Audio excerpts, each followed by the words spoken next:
Welcome in, fellow Potterheads. Tonight, beneath the starry ceiling of the Great Hall, we will be going over magical tales from the wizarding world to guide you gently into the realm of dreams.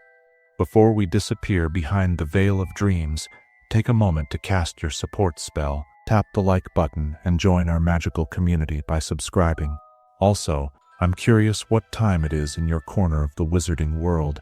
Whether you're watching from California, Hogsmeade, or London, share your location in the comments below.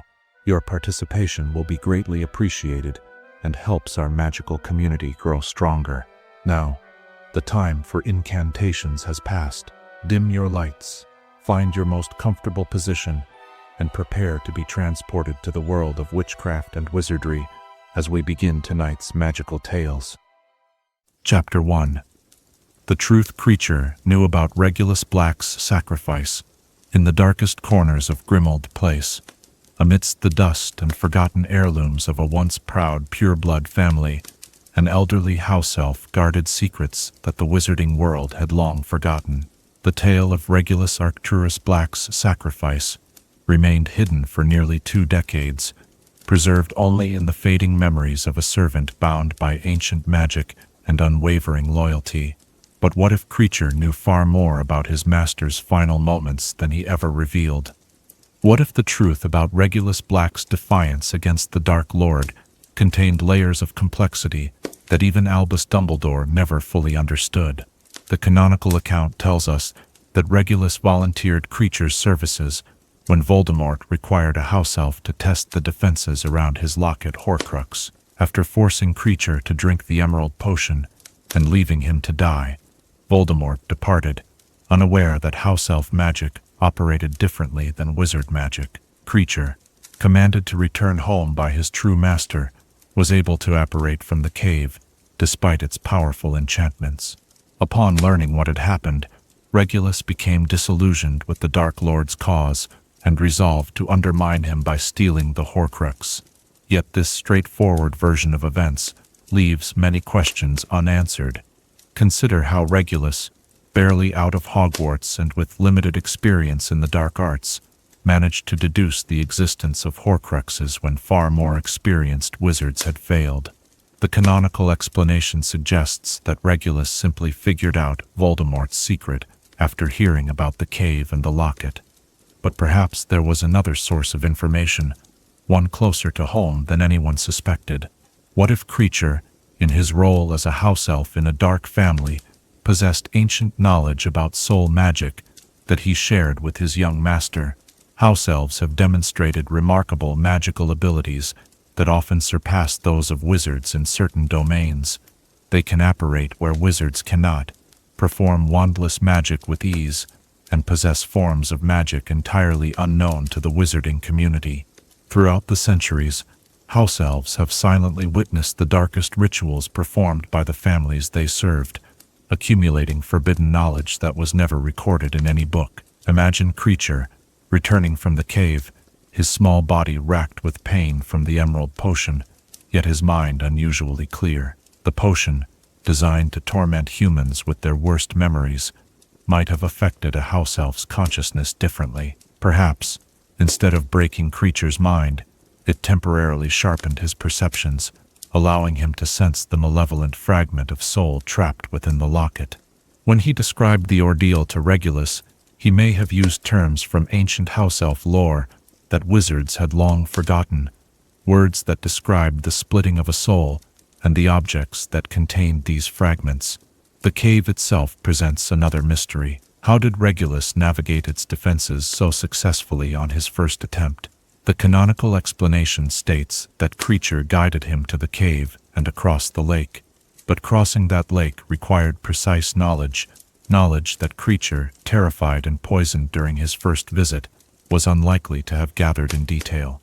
What if Creature's connection to Regulus ran deeper than mere service? What if house elves could form magical bonds with their masters that allowed them to share sensory experiences?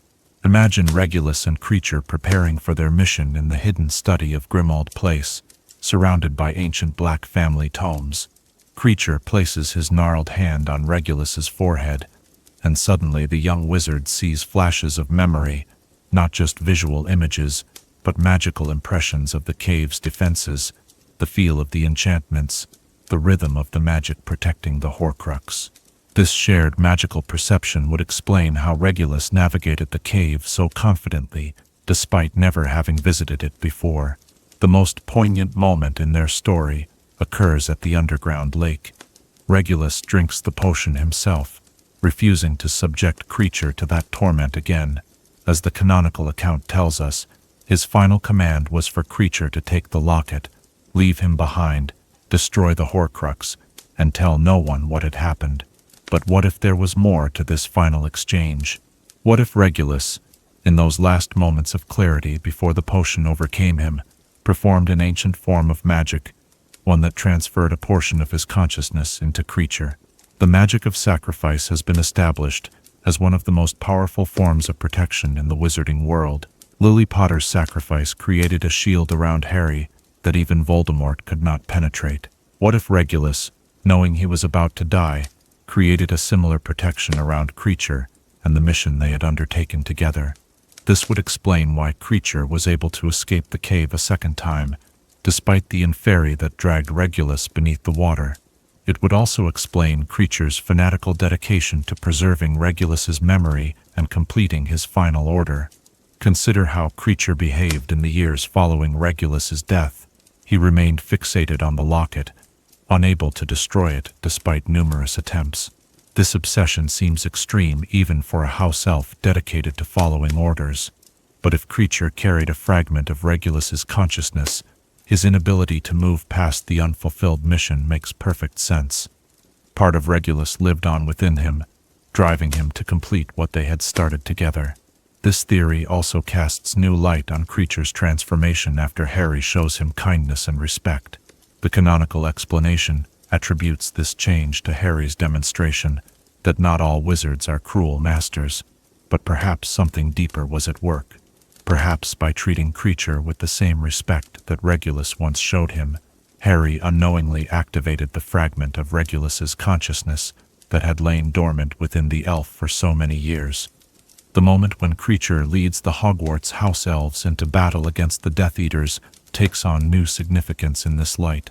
Charging into combat with Regulus's locket bouncing on his chest, Creature wasn't just fighting for Harry or for Hogwarts. He was completing Regulus's resistance against Voldemort, fulfilling a promise made in that dark cave years before. In that moment, both master and servant fought side by side against the Dark Lord, united across the boundary of death itself. The bond between Regulus and Creature suggests fascinating implications for our understanding of house elf magic.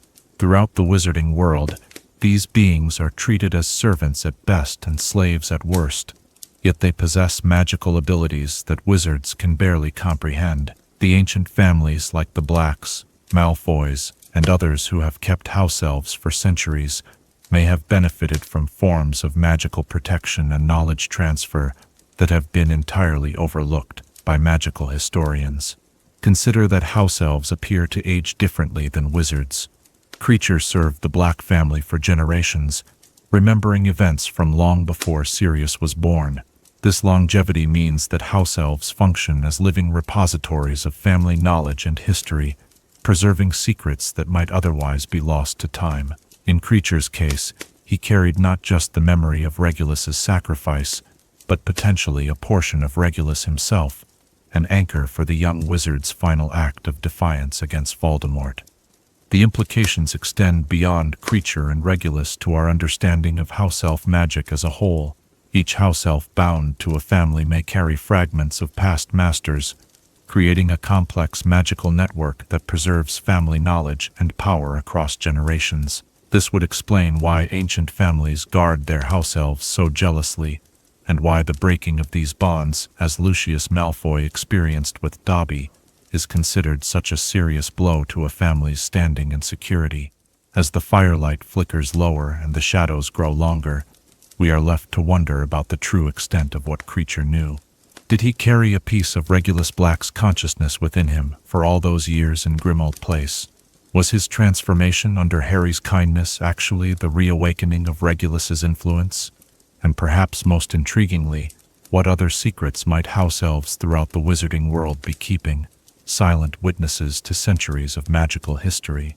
As you drift towards sleep, consider what ancient magic might flow through the veins of these overlooked magical beings, and what truths they might reveal if only we knew how to listen. Chapter 2. Why Nagini was actually a transformed human follower. The soft glow of candlelight casts long shadows across ancient tomes as we delve into one of the most intriguing mysteries of the wizarding world. Lord Voldemort's enigmatic serpent companion Nagini may have harbored a secret far more complex than initially revealed in the canonical texts. Tonight we explore the fascinating theory that Nagini was not simply a snake, but rather a transformed human, a follower whose dedication to the Dark Lord transcended the boundaries of human form. In the established canon, Nagini appears as Voldemort's faithful serpent companion, eventually becoming his final Horcrux after the murder of Bertha Jorkins. The immense trust Voldemort placed in this creature stands in stark contrast to his general contempt for all living beings. He permitted Nagini freedoms and intimacies that he allowed no other, letting her slither across his shoulders, feeding her with his own hands, and speaking to her in Parseltongue, a language that created a private bond between them in the presence of his followers. But what if this bond ran deeper than master and magical creature? What if Nagini had once walked on two legs, held a wand, and sworn allegiance to Lord Voldemort with human lips? The clues scattered throughout the canonical narrative suggest intriguing possibilities that extend far beyond the relationship between a wizard and his pet. Consider first the unusual cognitive abilities that Nagini demonstrated throughout the series. Unlike ordinary serpents, she understood and executed complex commands, demonstrated strategic thinking, and even successfully impersonated Bathilda Bagshot at Godric's Hollow, a feat requiring a level of intelligence and magical ability that no natural snake could possess. Her capacity to participate in Voldemort's plans as an active agent rather than a mere tool implies a human-like consciousness working behind those reptilian eyes. The magical world has established precedents for human-to-animal transformations that persist over extended periods. Animagi can transform themselves into animals at will while retaining their human minds. However, the canonical texts suggest other, darker forms of transformation magic. Peter Pettigrew remained in his rat form for 12 years, showing that extended transformation is possible. But what if there existed even more permanent forms of transfiguration, ancient magic that could trap a human in animal form indefinitely? Imagine a young witch in the First Wizarding War, fervently devoted to Lord Voldemort's cause.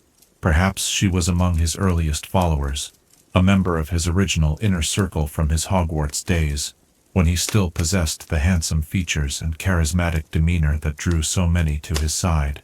As Voldemort delved deeper into forbidden magic, he might have discovered ancient transformation rituals that would allow her to take on a new form, one that would serve his needs perfectly. The most compelling evidence for Nagini's human origins lies in her behavior during Voldemort's rebirth ritual in the graveyard. The canonical account describes how Nagini informed Voldemort about the presence of an old Muggle at the Riddle house, demonstrating not just the ability to communicate complex information, but also to recognize the significance of a Muggle witness, a level of situational awareness that suggests human cognition. Later, Voldemort tells his assembled Death Eaters how Nagini's venom sustained him while in his rudimentary body, forming the basis of a potion that kept him alive. This extraordinary property of her venom might be explained by its origins in transformed human blood, imbued with the power of willing sacrifice. The connection between Nagini and Voldemort runs deeper than most realize. When Harry experiences visions through Voldemort's mind, he sometimes finds himself seeing through Nagini's eyes instead. This unusual magical connection suggests that Nagini was more than just a Horcrux. She was a magical extension of Voldemort himself, connected to him in ways that transcended the normal boundaries between separate beings. Consider the possibility that the transformation was not complete, that somewhere within the serpent's consciousness remained fragments of human awareness and memory. This would explain the moments of seemingly human emotion that Nagini displays, her vindictiveness toward enemies, her apparent pleasure in Voldemort's successes, and her rage when threatened. These are not typical snake behaviors but rather human emotions manifesting through a serpentine form. The transformation itself might have been a gradual process, a series of dark rituals performed over months or even years. Imagine the dedication required to surrender one's human form permanently for the cause of the Dark Lord. This level of fanatical loyalty mirrors the devotion shown by Bellatrix Lestrange and Barty Crouch Jr., but takes it to an even more extreme conclusion. It represents the ultimate sacrifice for Voldemort's cause, the willing abandonment of one's humanity. Who might this follower have been? The canonical texts offer tantalizing possibilities. Could it have been a missing witch or wizard, whose disappearance was never fully explained? Perhaps a member of an ancient pureblood family with access to forgotten transformation magic. The timing suggests someone who vanished during or shortly after the First Wizarding War, when Voldemort would have needed both devoted support and a means to maintain magical connection to the world during his years of disembodiment. The ritual that transformed this hypothetical follower into Nagini would likely have drawn on ancient, forbidden magic, perhaps originating from the same sources that Voldemort studied in his quest for immortality. Transformation magic of this permanence and depth would require powerful sacrifices, complex potion work, and perhaps even elements of soul magic, adjacent to that used in creating Horcruxes. It would be magic known only to those who had ventured into the darkest corners of magical knowledge, beyond even what was taught to the most advanced students of dark arts at Durmstrang. As the transformation took hold, the follower's human form would gradually shift and change, scales replacing skin, limbs merging into the sinuous body of a serpent. Yet within this new form, memories and devotion would remain intact, perhaps even enhanced by the simplification of motivation that comes with a reptilian brain. All extraneous concerns would fall away, leaving only the core dedication to serving Lord Voldemort. The implications of this theory extend to our understanding of Voldemort himself. The creation of such a companion speaks to his profound isolation and need for constant, unquestioning companionship, something he could not trust any human follower to provide. A transformed human-turned-serpent would offer the perfect solution. The loyalty and intelligence of a devoted Death Eater, combined with the simplified emotional landscape and absolute dependence of a magical creature. This transformation theory also casts new light on Voldemort's decision to make Nagini a Horcrux. If she had once been human, the act takes on additional significance. It would not merely be the using of a convenient living vessel, but rather the ultimate acknowledgement of her sacrifice, entrusting a piece of his soul to someone who had already given everything for him. The sharing of his soul would then be a twisted reflection of intimacy, the closest Voldemort could come to experiencing connection with another being. The end of Nagini's life at the blade of the Sword of Gryffindor might then be seen not just as the destruction of a Horcrux, but as a release, the final severing of a magical bond that had held a human consciousness in transformed state for decades. As Neville's swing severs Nagini's head in the Battle of Hogwarts, it might have freed more than just the fragment of Voldemort's soul contained within the serpent. Consider too how this transformation would reflect the thematic elements of the series. Throughout the Harry Potter narrative, choices define character more than innate qualities. The choice to surrender one's humanity to serve Voldemort would represent the darkest extreme of this spectrum, the opposite pole to the willing sacrifices made by characters like Lily Potter, Sirius Black, and ultimately Harry himself. Where they gave themselves to save others, this hypothetical follower would have surrendered their humanity to serve darkness. The theory of Nagini, as a transformed human follower, illuminates many canonical mysteries: her unusual intelligence, her special connection to Voldemort, the unique properties of her venom, and the trust Voldemort placed in her. It adds layers of complexity to the relationship between the Dark Lord and his serpent companion, transforming it from master and pet to something far more tragic and disturbing. a dark mirror of the positive relationships that ultimately save the wizarding world. As the candle burns lower and shadows deepen around us, consider the true nature of devotion and the lengths to which it might drive us. If Nagini was indeed once human, what final thoughts might have crossed her transformed mind as the sword descended toward her in that final battle? Did some fragment of human consciousness recognize the end of her long servitude? And what does this possibility tell us about the nature of the soul, that even transformed beyond recognition, something of our essential nature might remain, trapped within whatever form we find ourselves confined to? Chapter 3. How Dementors were created by an ancient dark wizard. The wind whispers through bare branches as we venture into darker territories of magical theory, where the most terrifying creatures of the wizarding world await our contemplation. Among these, none inspire such primal dread as the Dementors, those hooded harbingers of despair that drain happiness, and ultimately, souls from their victims. While wizardkind has long accepted these creatures as ancient denizens of the magical world's darkest corners, what if their origins were not natural at all? What if these soul-devouring entities were not born, but made, the terrible legacy of a dark wizard whose name has been lost to history, but whose creation continues to haunt the wizarding world? In the canonical texts, Dementors are described as among the foulest creatures to roam the earth. They infest the darkest, filthiest places. They glory in decay and despair. They drain peace, hope, and happiness from the air around them. Even muggles feel their presence, though they cannot see them. The Ministry of Magic, in its questionable wisdom, harnessed these creatures as guards for the wizard prison of Azkaban, a decision that would ultimately contribute to Voldemort's rise when the Dementors abandoned their posts to join his forces. But the canonical works never explicitly explain where Dementors came from. Their nature is described, their effects catalogued, their weaknesses identified, but their origins remain shrouded in mystery. This silence invites us to consider a chilling possibility that Dementors were created through dark magic, the result of a forbidden experiment that unleashed something never meant to exist in our world. Imagine a wizard from antiquity, perhaps contemporary with the founders of Hogwarts, or even earlier, a time when the boundaries of magic were still being explored and defined. This sorcerer, obsessed with the nature of human happiness and the soul, might have begun experimenting with magic that could extract and contain emotions. Initially, perhaps, the intentions were not entirely malevolent, a desire to understand the essence of human feeling, to bottle contentment, or preserve joy.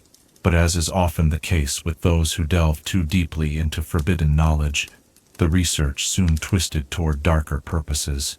What if this ancient wizard discovered that harvested positive emotions contained magical energy that could be harnessed? Happiness, love, hope. These feelings generate a kind of power that witches and wizards unconsciously channel into their spells. This discovery might have led our hypothetical dark sorcerer to develop a method of extracting these emotions from unwilling subjects, initially creating magical receptacles to contain them. But magic this dark would have consequences unforeseen even by its creator. Imagine the first prototype, perhaps a charmed object designed to draw out happiness, or a potion that solidified into a shadowy form when exposed to human emotion. Whatever the initial method, the result began to develop its own consciousness, its own hunger. No longer content to be a passive receptacle, it actively sought the emotions it had been designed to extract. The first Dementor would have been a terrible revelation to its creator, a being of shadow and cold that fed on the very essence of joy, leaving behind only despair and emptiness. Worse still, it discovered that beyond emotions lay the ultimate prize, the human soul itself, a wellspring of magical energy that could sustain it indefinitely. Consider the description of the Dementor's kiss, how it consumes the soul while leaving the body alive but empty, a fate described as worse than death. This peculiarly specific ability suggests a designed purpose rather than natural evolution. What predator in nature leaves its prey technically alive but hollowed of essence? This behavior speaks to an artificial origin, a created function rather than a developed survival strategy. The magical mechanisms that might create such beings would likely involve ancient forms of soul magic, precursors to the spells that would eventually lead to the creation of Horcruxes. But where a Horcrux splits and preserves the caster's own soul, the magic that created Dementors would work in reverse, designed to extract and consume the souls of others. The robes that Dementors wear offer another clue to their artificial nature. Natural magical creatures typically have their own distinctive forms, from the half-horse bodies of centaurs to the skeletal frames of Thestrals, but Dementors clothe themselves in hooded cloaks, concealing whatever lies beneath. What if these robes were part of their creation, ceremonial garments worn by the original subjects of the experiment, now fused with the shadowy entities that emerged from the ritual? Beneath those hoods, canonically, lies something described only as a mouth, a hole used to administer the Dementor's kiss. The absence of other features suggests a being not fully formed, or perhaps deliberately designed with only the elements needed for its purpose, to consume happiness, and ultimately souls. If we accept the premise that Dementors were created rather than born, their reproduction becomes another fascinating question. The canonical texts mention that Dementors multiply in conditions of despair and decay, breeding like fungi in dark, neglected places. This unusual method of propagation further suggests an artificial origin. They do not reproduce sexually, like natural creatures, but spread like a magical contagion, manifestations of misery creating more of their kind. The creator of these terrible beings would likely have been horrified by what they had unleashed. Perhaps they tried to contain or destroy their creation, only to discover that Dementors once brought into existence could not be unmade by conventional magic. This would explain why the wizarding world has developed methods to repel Dementors, the Patronus charm, but no known spell to destroy them permanently. What became of this hypothetical dark wizard? History suggests several possibilities. They might have become the first victim of their own creation, their soul consumed by the very entity they had brought into being. Or perhaps, recognizing the enormity of what they had done, they dedicated their remaining years to developing defenses against Dementors, laying the groundwork for what would eventually become the Patronus charm. There is even the chilling possibility that the creator intentionally unleashed Dementors upon the wizarding world, perhaps as a weapon in some ancient, forgotten conflict. This would explain why Dementors seem drawn to institutional use. Their service at Azkaban might echo an original purpose as magical weapons designed to break the will of enemies. The Ministry's decision to employ Dementors as guards at Azkaban takes on new significance through this lens. Was it merely convenient to use these soul-consuming entities as jailers, or did some ancient institutional memory inform this choice?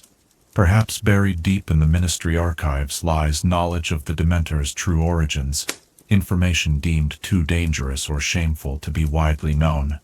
Albus Dumbledore's consistent opposition to the use of Dementors suggests he may have known more about their nature than most. His insistence that they were untrustworthy allies might have stemmed not just from moral objection, but from historical knowledge of their created purpose. As one of the most learned wizards of his age, with access to ancient texts and forgotten lore, Dumbledore might have discovered records of the dark experiment that brought Dementors into the world. The Patronus charm itself offers clues about Dementors' artificial nature. This spell, which conjures a guardian made of positive emotions given form, represents the perfect counterpoint to creatures designed to consume those very emotions. The fact that a Patronus drives Dementors away without destroying them suggests a magical symmetry, two artificial magical constructs that operate on the same emotional spectrum but in opposite directions. Consider, too, the specific form that happiness takes when defending against Dementors. The Patronus appears as a silvery animal, unique to each caster, representing their innermost positive essence. This highly specialized defensive magic seems tailored to counter a specific threat rather than a general protection, further suggesting that Dementors were a known quantity when the charm was developed, perhaps by the very wizard who created them. The implications of this theory extend beyond the Dementors themselves to our understanding of magical history. If such terrible beings could be created and then lost to history, what other ancient magical experiments might still wander the world, their origins forgotten but their effects still felt? The wizarding world's habit of secrecy, and its sometimes careless approach to magical containment, means that the legacy of ancient dark wizards might continue to shape the present in ways few recognize. As our exploration of this dark theory draws to a close, the shadows seem to deepen around us. The idea that Dementors were created rather than born speaks to the terrible potential of magic misused, how pursuit of knowledge without ethical boundaries can unleash horrors that persist for generations. It reminds us that in the wizarding world, as in our own, the past is never truly gone, and the darkest chapters of history have a way of reaching into the present. As you drift towards sleep, consider what other forgotten creations might lurk in the shadows of the wizarding world. If Dementors began as a dark wizard's experiment, what was the true purpose of their creation?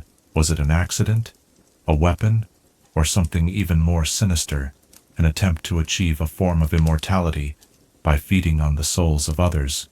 And what would it mean for the wizarding world if the truth of their origins was finally discovered? Chapter 4. Why Fawkes was bonded to Hogwarts, not Dumbledore. The embers of our discussion glow softly as we turn our attention to one of the most magnificent magical creatures in the wizarding world, Fawkes, the Phoenix. Throughout the canonical texts, this crimson-feathered being appears as Albus Dumbledore's faithful companion, arriving with healing tears in moments of dire need, carrying messages, and even defending the headmaster against Lord Voldemort himself. The connection between the aged wizard and the immortal bird seems unquestionable. Yet what if this bond was more complex than it initially appeared?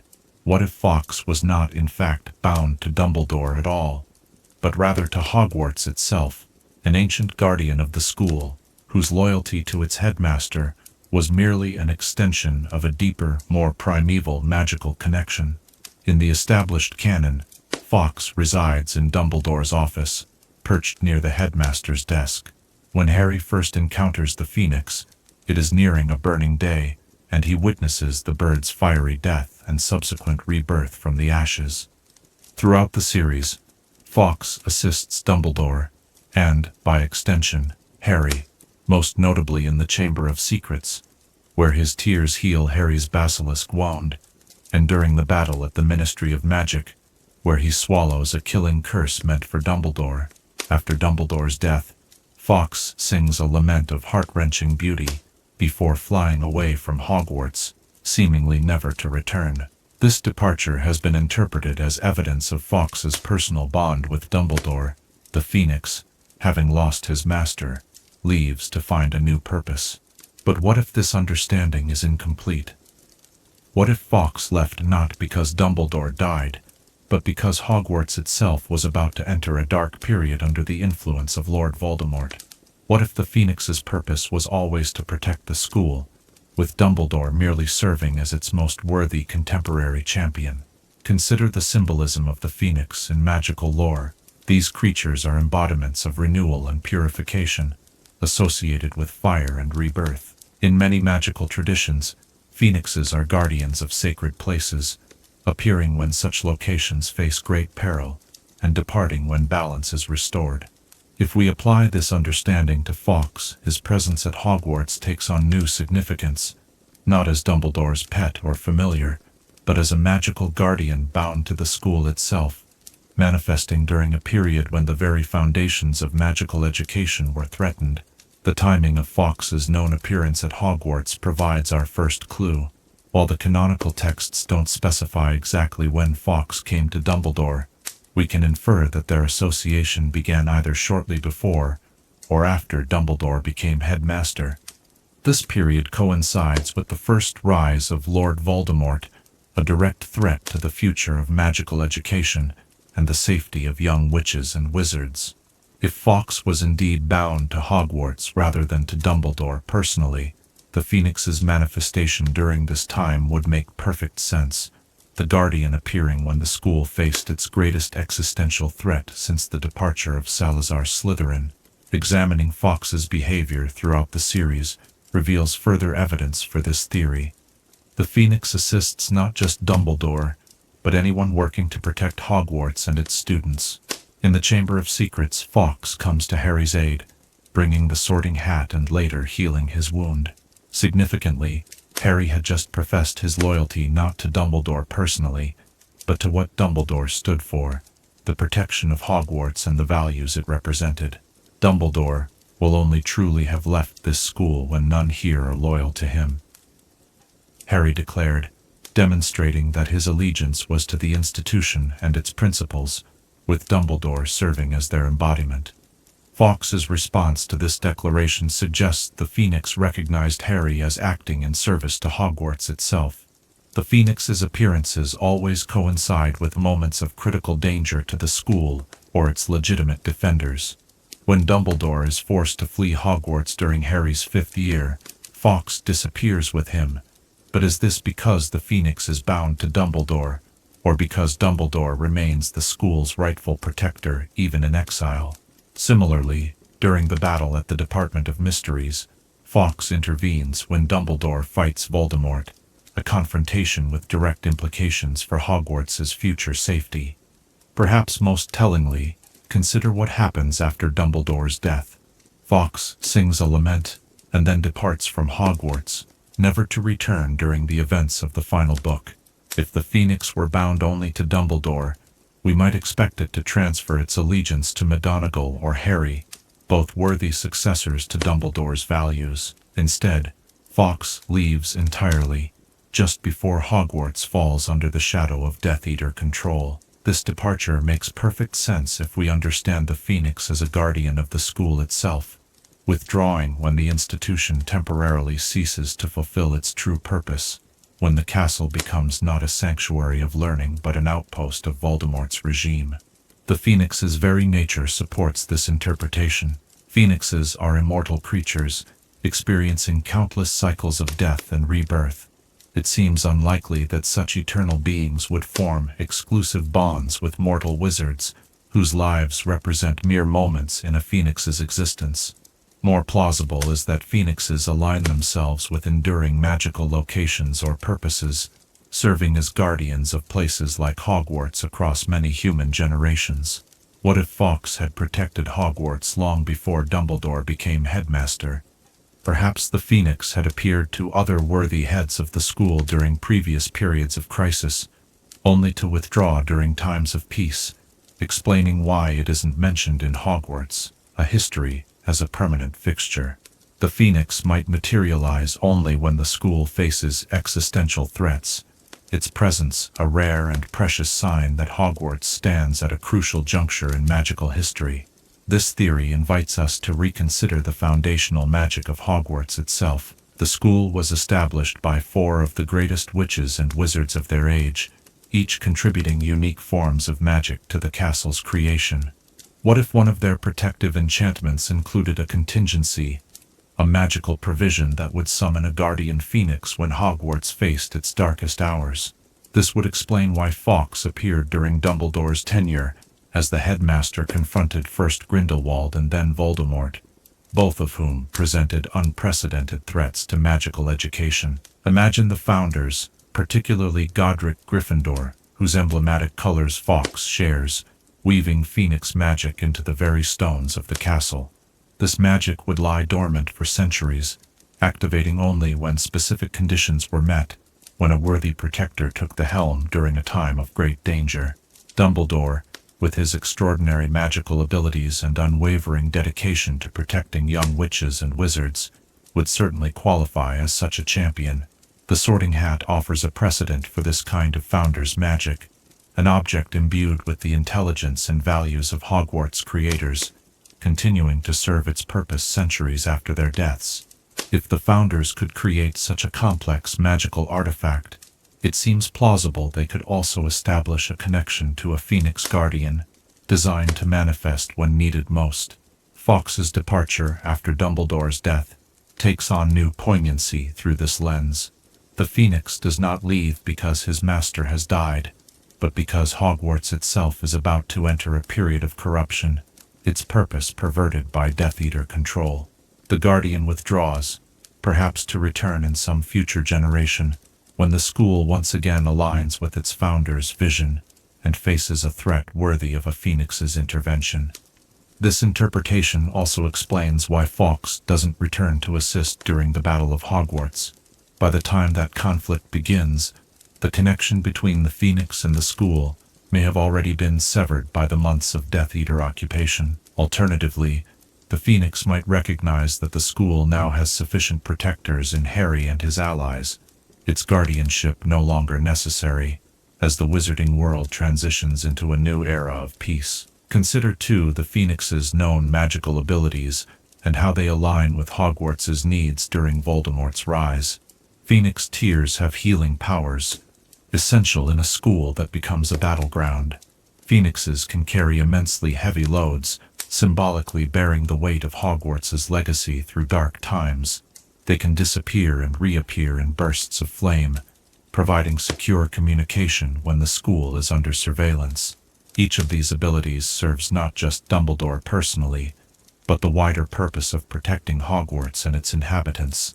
The implications of this theory extend beyond Fawkes himself to our understanding of Hogwarts as a magical institution. If the school can summon a Phoenix Guardian in times of need, what other protective enchantments might the founders have embedded in its walls? What other magical defenses might activate in future generations when new threats emerge to challenge magical education? The castle has already demonstrated semi-sentient properties, with its moving staircases and rooms that appear only when needed. A connection to a Phoenix Guardian would represent an extension of this ambient magic, suggesting that Hogwarts itself possesses a form of consciousness capable of recognizing threats and summoning appropriate defenses. In the stillness of night, as our contemplation of this theory draws to a close, we might imagine Fawkes soaring above the distant towers of Hogwarts, a crimson sentinel watching over the sleeping castle, not Dumbledore's companion, but Hogwarts' eternal guardian, awaiting the next worthy champion who will defend the school's sacred purpose. The bond between Phoenix and castle transcends individual wizards, enduring through centuries of magical history, a reminder that some connections run deeper than personal loyalty, embedded in the very foundations of the magical world. As you drift toward sleep, consider what it would mean if other magical institutions had similar guardians, manifesting in times of greatest need. What protective enchantments might the founders have woven into Hogwarts that remain undiscovered? And when might Fawkes return, in some future generation, when a new threat arises, and a worthy defender takes up the mantle of Hogwarts protection? Chapter 5. How Dumbledore planted the Department of Mysteries dreams in Harry's mind. Moonlight spills across ancient tomes as we delve into one of the most intriguing mysteries of Harry Potter's 5th year at Hogwarts. Throughout Order of the Phoenix, Harry is haunted by recurring dreams of a corridor leading to a mysterious door, visions that ultimately guide him to the Department of Mysteries, and a confrontation that changes the course of the Wizarding War. The canonical explanation attributes these dreams to Harry's connection with Voldemort, an unintended consequence of their linked minds and shared soul fragment. But what if there was another architect behind these visions? What if Albus Dumbledore himself, with his vast knowledge of mind magic and desperate need to prepare Harry for the coming conflict, planted the seeds of these dreams to guide his young protégé toward a necessary, if painful, awakening? In the accepted narrative, Harry's dreams of the Department of Mysteries corridor begin as Voldemort becomes increasingly obsessed with obtaining the prophecy stored there. The Dark Lord's thoughts bleed into Harry's sleeping mind through their unique connection, drawing the boy inexorably toward a confrontation that will reveal his destiny. Dumbledore later admits to deliberately avoiding Harry throughout this period, fearing that Voldemort might exploit their relationship through this mental link. The headmaster's distance is presented as a protective measure, a painful necessity to shield Harry from further manipulation. Yet certain inconsistencies in this explanation invite deeper scrutiny. Why did Harry's dreams focus so specifically on the corridor and door, rather than the prophecy itself or more direct imagery of Voldemort's thoughts? Why did these visions persist with such regularity, growing increasingly detailed over months, when other manifestations of the Voldemort connection were typically more sporadic and triggered by intense emotions?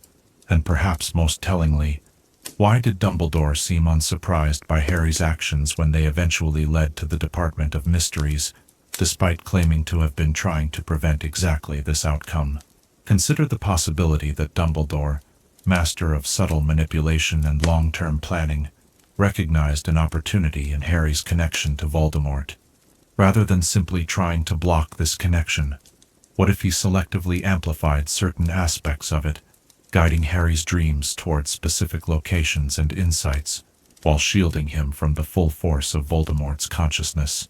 The Department of Mysteries held the prophecy that would eventually need to be revealed to Harry, information Dumbledore had withheld for years, but knew would ultimately be essential to defeating Voldemort.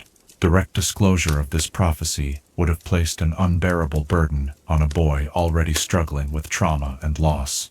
Instead, a gradual approach, allowing Harry to discover the prophecy's existence through seemingly organic means, might have seemed more merciful to a headmaster known for his indirect methods. Imagine Dumbledore in his tower office, surrounded by silver instruments that monitor Harry's condition. Among these mysterious devices might have been tools to influence dreams, to plant subtle suggestions in a sleeping mind, without leaving traces of tampering.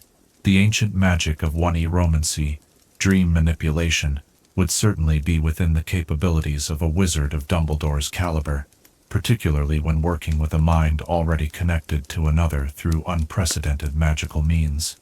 The timing of Harry's dreams provides further evidence for Dumbledore's involvement. They begin in earnest after Harry witnesses Cedric's murder and Voldemort's return, a traumatic experience that would have made his mind more vulnerable to outside influence. This period also coincides with Dumbledore's growing certainty that the final confrontation with Voldemort was approaching, necessitating Harry's preparation for the trials ahead. The headmaster's apparent withdrawal from Harry during this time, while explained as protective, also conveniently removed him from direct scrutiny as the dreams intensified.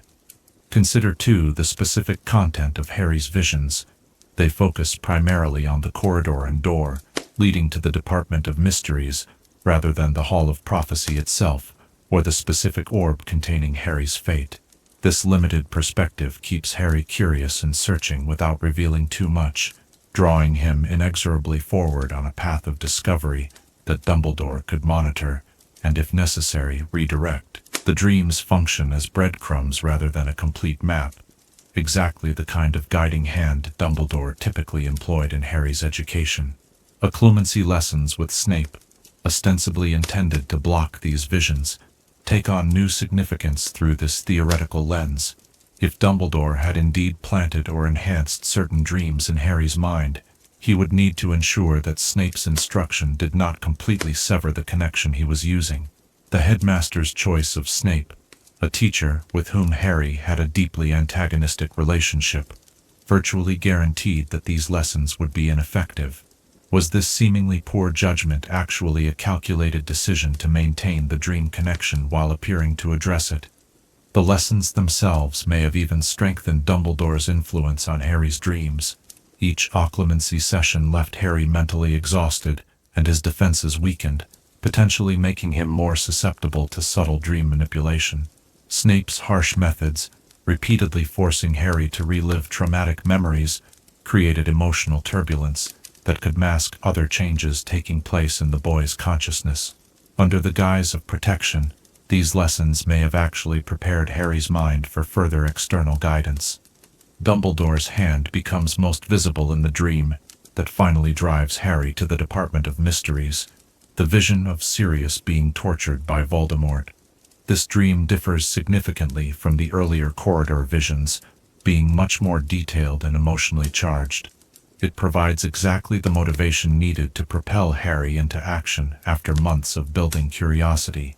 The precision of this timing, just as the Order of the Phoenix was distracted, and Dumbledore himself removed from Hogwarts, suggests careful orchestration rather than chance. Why would Dumbledore engineer such a dangerous situation? The answer may lie in his understanding of what Harry would need to face Voldemort. The headmaster knew that Harry would eventually need to understand the prophecy and his own role in Voldemort's downfall. He also recognized that Harry needed to experience the real dangers of their mental connection, not just be told about them, to appreciate the necessity of eventually mastering his own mind. Most importantly, perhaps, Dumbledore understood that Harry needed to confront the reality of loss in this war, preparing him for the sacrifices that would ultimately be required. The tragic death of Sirius Black, while not directly caused by Dumbledore, fits within this pattern of necessary losses that shape Harry's journey. By allowing Harry to follow the planted dreams to their conclusion, Dumbledore creates a situation where Harry experiences profound consequences for his connection to Voldemort. This painful lesson accomplishes what months of warnings could not. It demonstrates to Harry the true danger of their mental link, and the vital importance of learning to control it. This theory paints Dumbledore in a morally complex light, not as a villain, but as a general preparing a soldier for inevitable war through means that could be considered manipulative, or even cruel. Yet, this characterization aligns with what we learn of Dumbledore in the later books. A brilliant strategist who makes difficult choices in service to the greater good, who withholds information until its revelation will have the most impact, and who understands that certain painful experiences cannot be avoided, but must instead be carefully managed. The aftermath of the Department of Mystery's battle supports this interpretation. It is only after Harry has followed the dreams to their conclusion, after he has seen the prophecy and lost Sirius, that Dumbledore finally reveals the full truth about his destiny. The timing of this disclosure, when Harry is emotionally raw and existentially vulnerable, ensures that the information lands with maximum impact.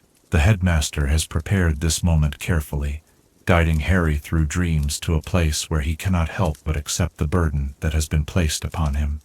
Dumbledore's confession that he should have told Harry about the prophecy earlier rings somewhat hollow when examined through this lens. If the headmaster had truly wanted Harry to know sooner, he had countless opportunities to share this information directly. Instead, he orchestrated an elaborate journey of discovery that placed Harry and his friends in terrible danger, but resulted in Harry embracing his destined role with a conviction that might not have been possible through simple telling. As our candle burns lower, casting longer shadows across the room, consider what this theory reveals about Dumbledore's character and methods. If he did indeed plant or enhance the Department of Mystery's dreams in Harry's mind, it represents both incredible magical skill and a willingness to manipulate those under his care for ends he alone fully understood. It suggests a wizard who operated in shades of gray, who recognized that in war, even those you love may need to be guided toward their fate, through means they cannot comprehend until afterward. The beauty and terror of this theory lies in its plausibility within the established character of Albus Dumbledore, a man who loved Harry enough to prepare him for death, who orchestrated his own murder to spare a student's soul, and who kept secrets until their revelation would serve the greatest purpose. As you drift toward sleep, consider what it would mean if those mysterious dreams were not just an enemy's intrusion, but also a mentor's guidance. Silver threads of influence woven by an old man's wand, drawing a young hero toward the knowledge he would need to face his destiny. Chapter 6. Why Dumbledore used the Elder Wand to heal himself after destroying the ring. The firelight flickers across ancient pages as we turn our attention to one of the most consequential moments in the wizarding world, a moment witnessed by no one, yet whose aftermath changed everything. In the summer before Harry's 6th year, Albus Dumbledore discovered and destroyed one of Voldemort's Horcruxes, the Gaunt family ring. In doing so, he triggered a powerful curse that left his hand blackened and withered, a visible reminder of a fatal magical wound. According to Snape, Dumbledore had mere months to live despite his intervention. Yet Dumbledore continued to function, to teach, to lead the Order of the Phoenix for an entire school year. What if this prolonged survival against such powerful dark magic was not merely the result of Snape's potion work, but evidence of something far more significant. Dumbledore's strategic use of the Elder Wand's legendary healing powers to temporarily reverse a curse that should have killed him instantly. In the canonical text, we learn that Dumbledore discovered the ring at the Gaunt Shack, and overcome by temptation to use the resurrection stone it contained, placed it on his finger without properly checking for curses.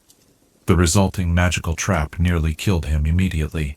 He managed to return to Hogwarts where Severus Snape contained the curse to his hand, though Snape later tells Bellatrix and Narcissa that the curse would eventually kill Dumbledore.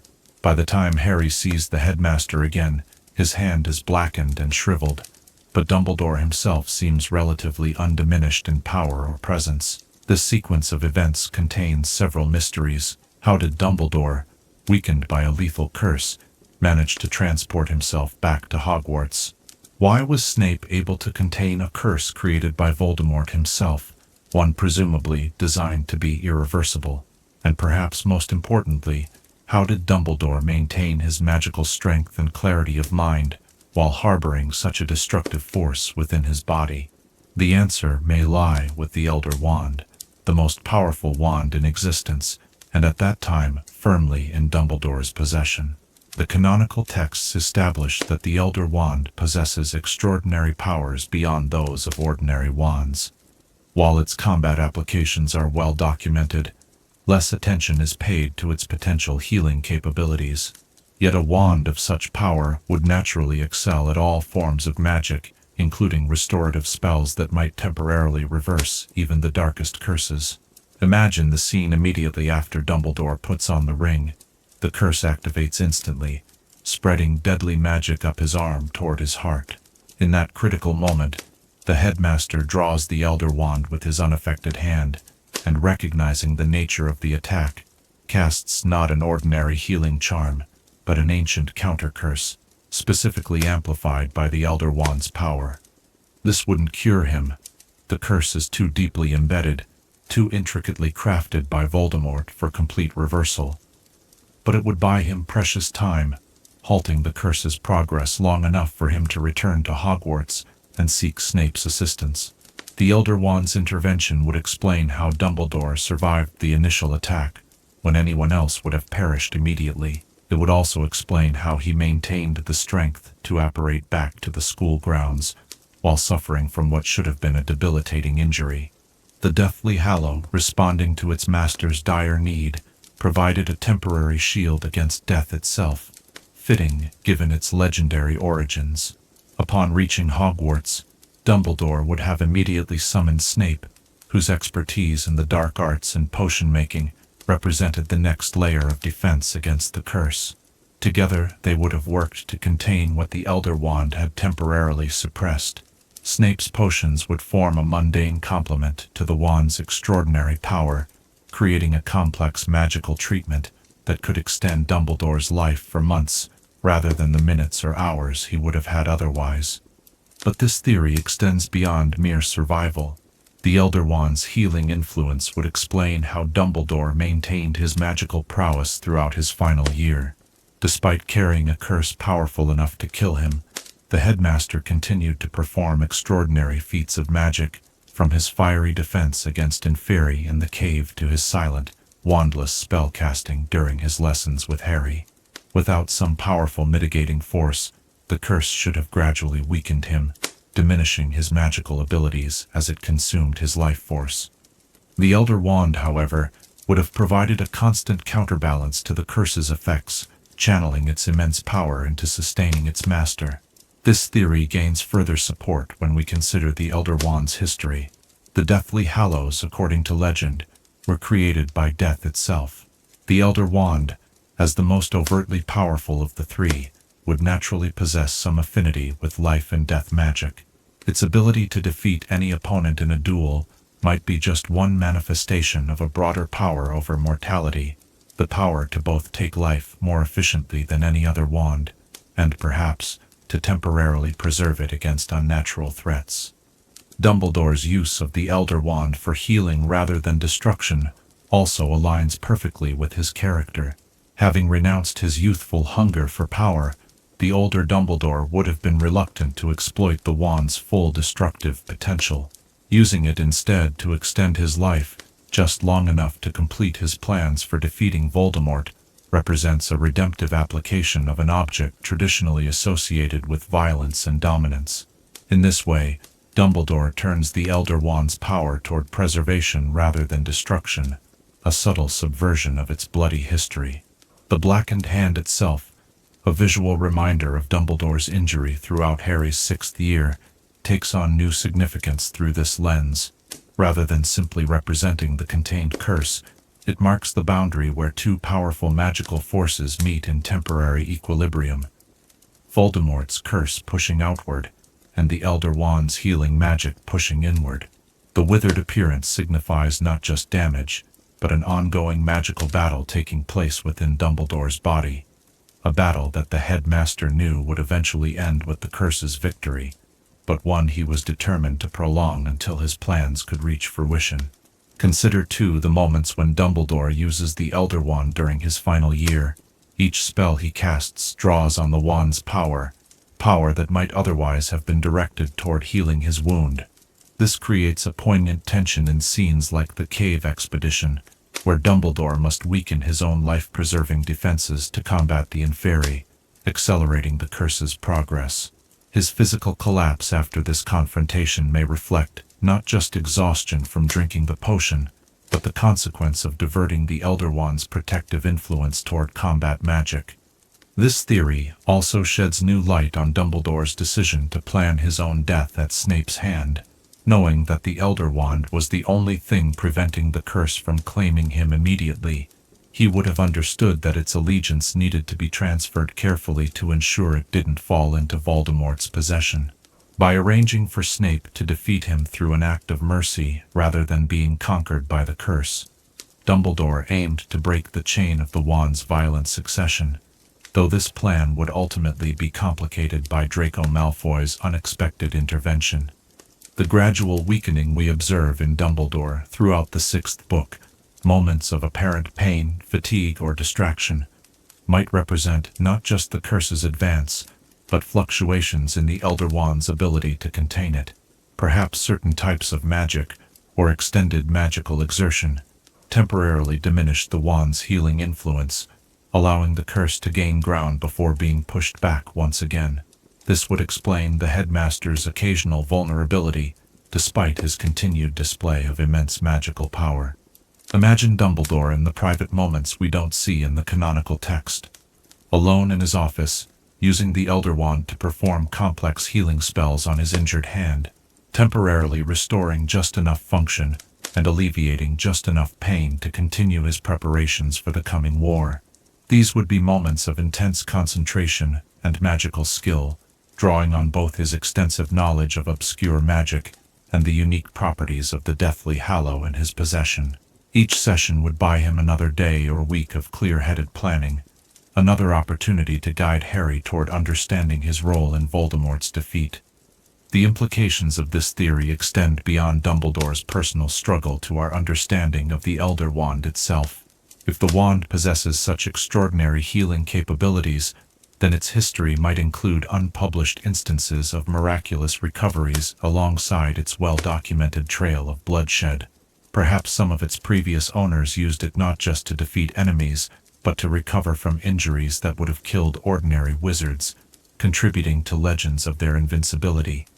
This dual nature, dealing death more efficiently than any other wand, while also having the potential to temporarily stave it off, makes the Elder Wand an even more complex and fascinating magical object than previously recognized. As the shadows lengthen and our exploration of this theory draws to a close, we can appreciate the layered significance of Dumbledore's blackened hand. Far from being merely a plot device to foreshadow his coming death, it represents a visible manifestation of an invisible magical struggle, the Elder Wand's healing power temporarily countering Voldemort's curse in a final, fitting confrontation between the two greatest wizards of their age.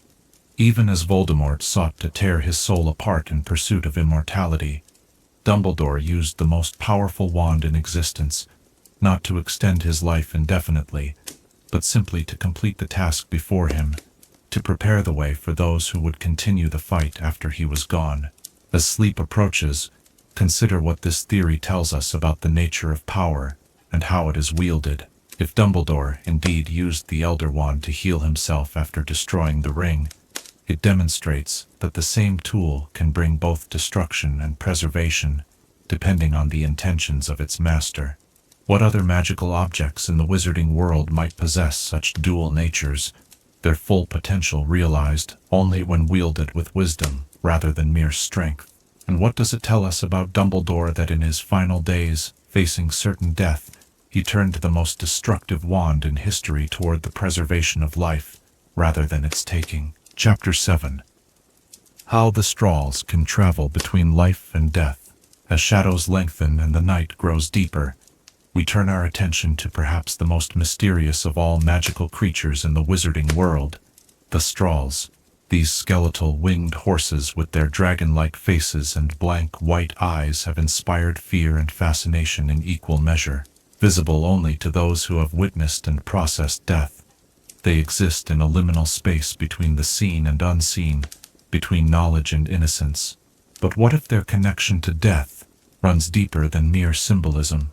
What if the Thestrals are not simply creatures associated with death, but beings that can actually travel between the realms of the living and the dead, serving as rare and natural bridges between worlds, usually separated by an impenetrable veil? In the canonical texts, the Thestrals are introduced as the previously invisible creatures that have always pulled the Hogwarts carriages. Hagrid breeds them in the Forbidden Forest, where a small herd lives under his care.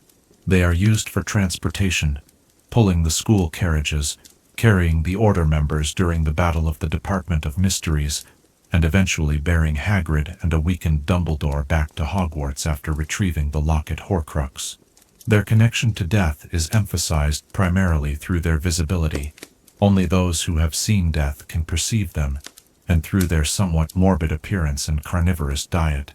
But certain aspects of the Thestrals hint at a deeper, more profound connection to death and the afterlife. Consider their physical form: leathery wings stretched over skeletal bodies, more reminiscent of the dead than the living.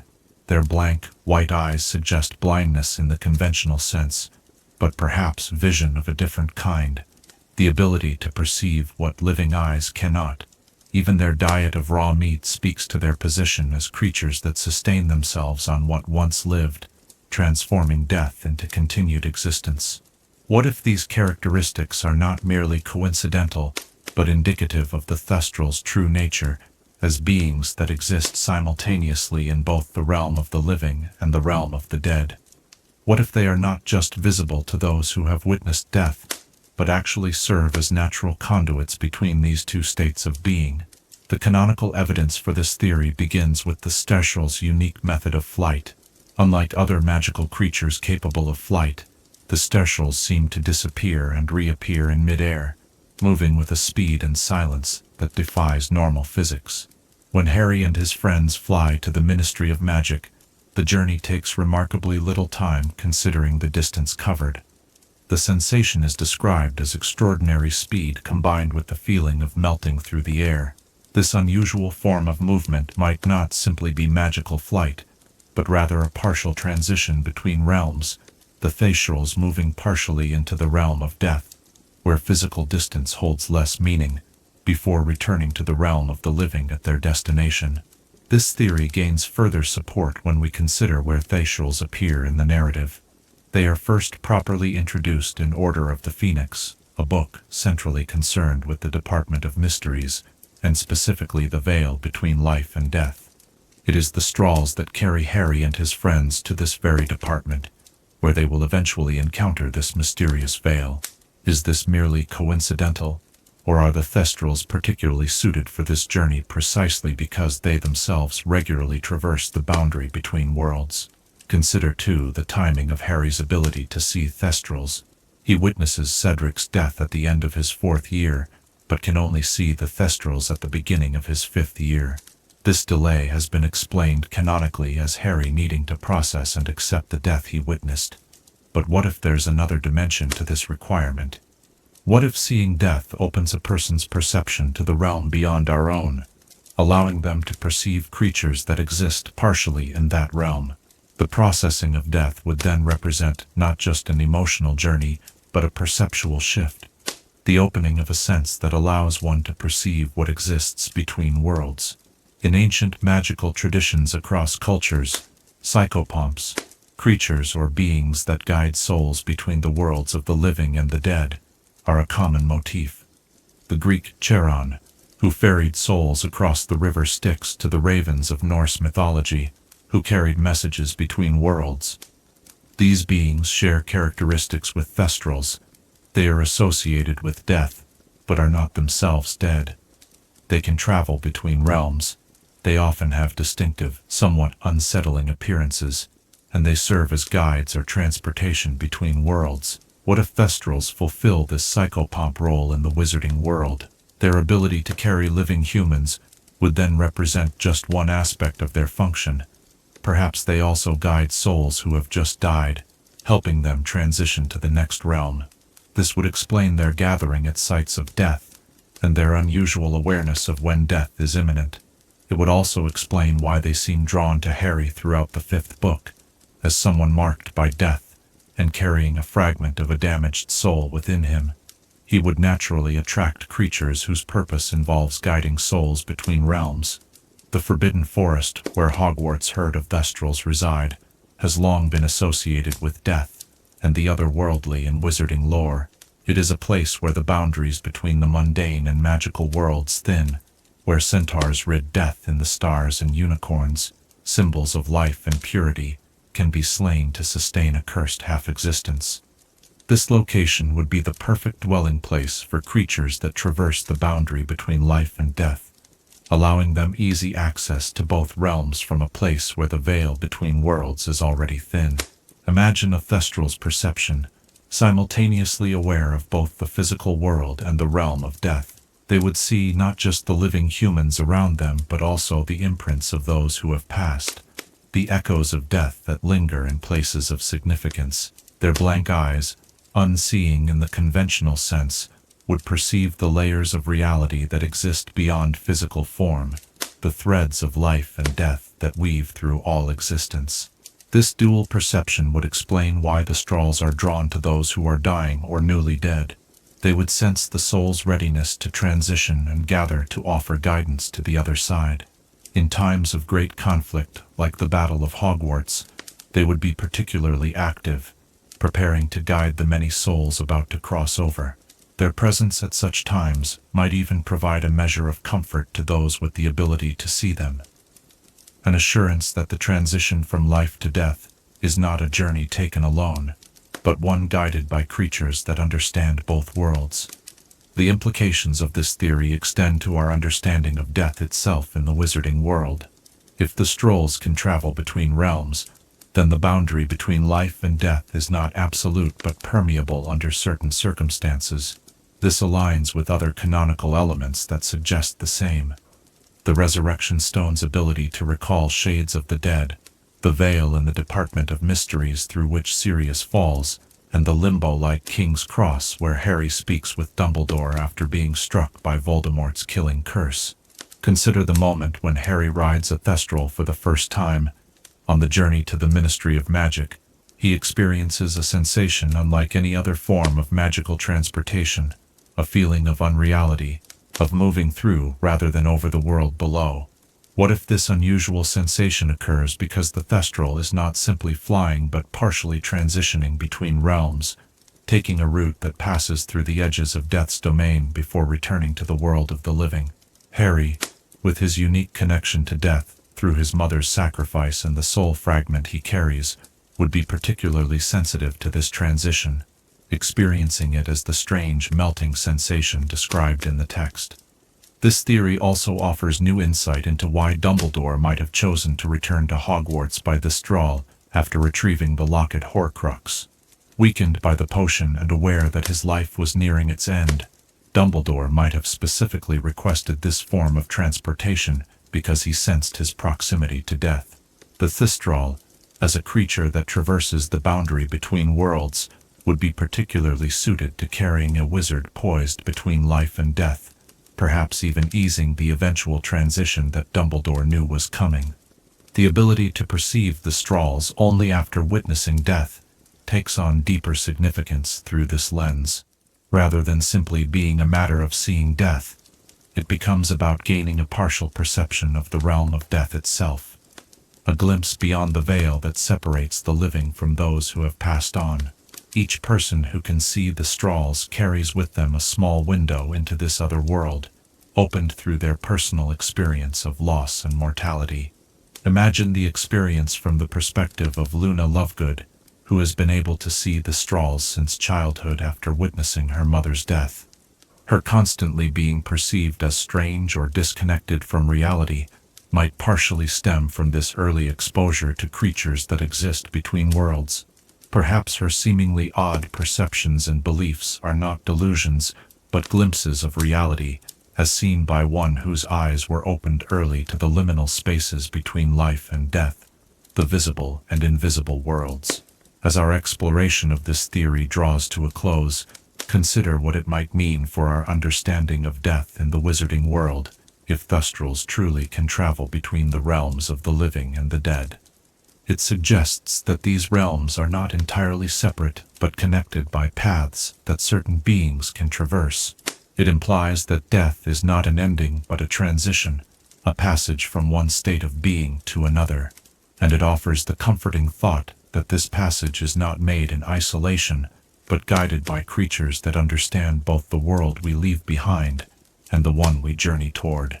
As you drift toward sleep, envision the Thestrals of the Forbidden Forest taking flight in the darkness, their leathery wings silhouetted against the moon.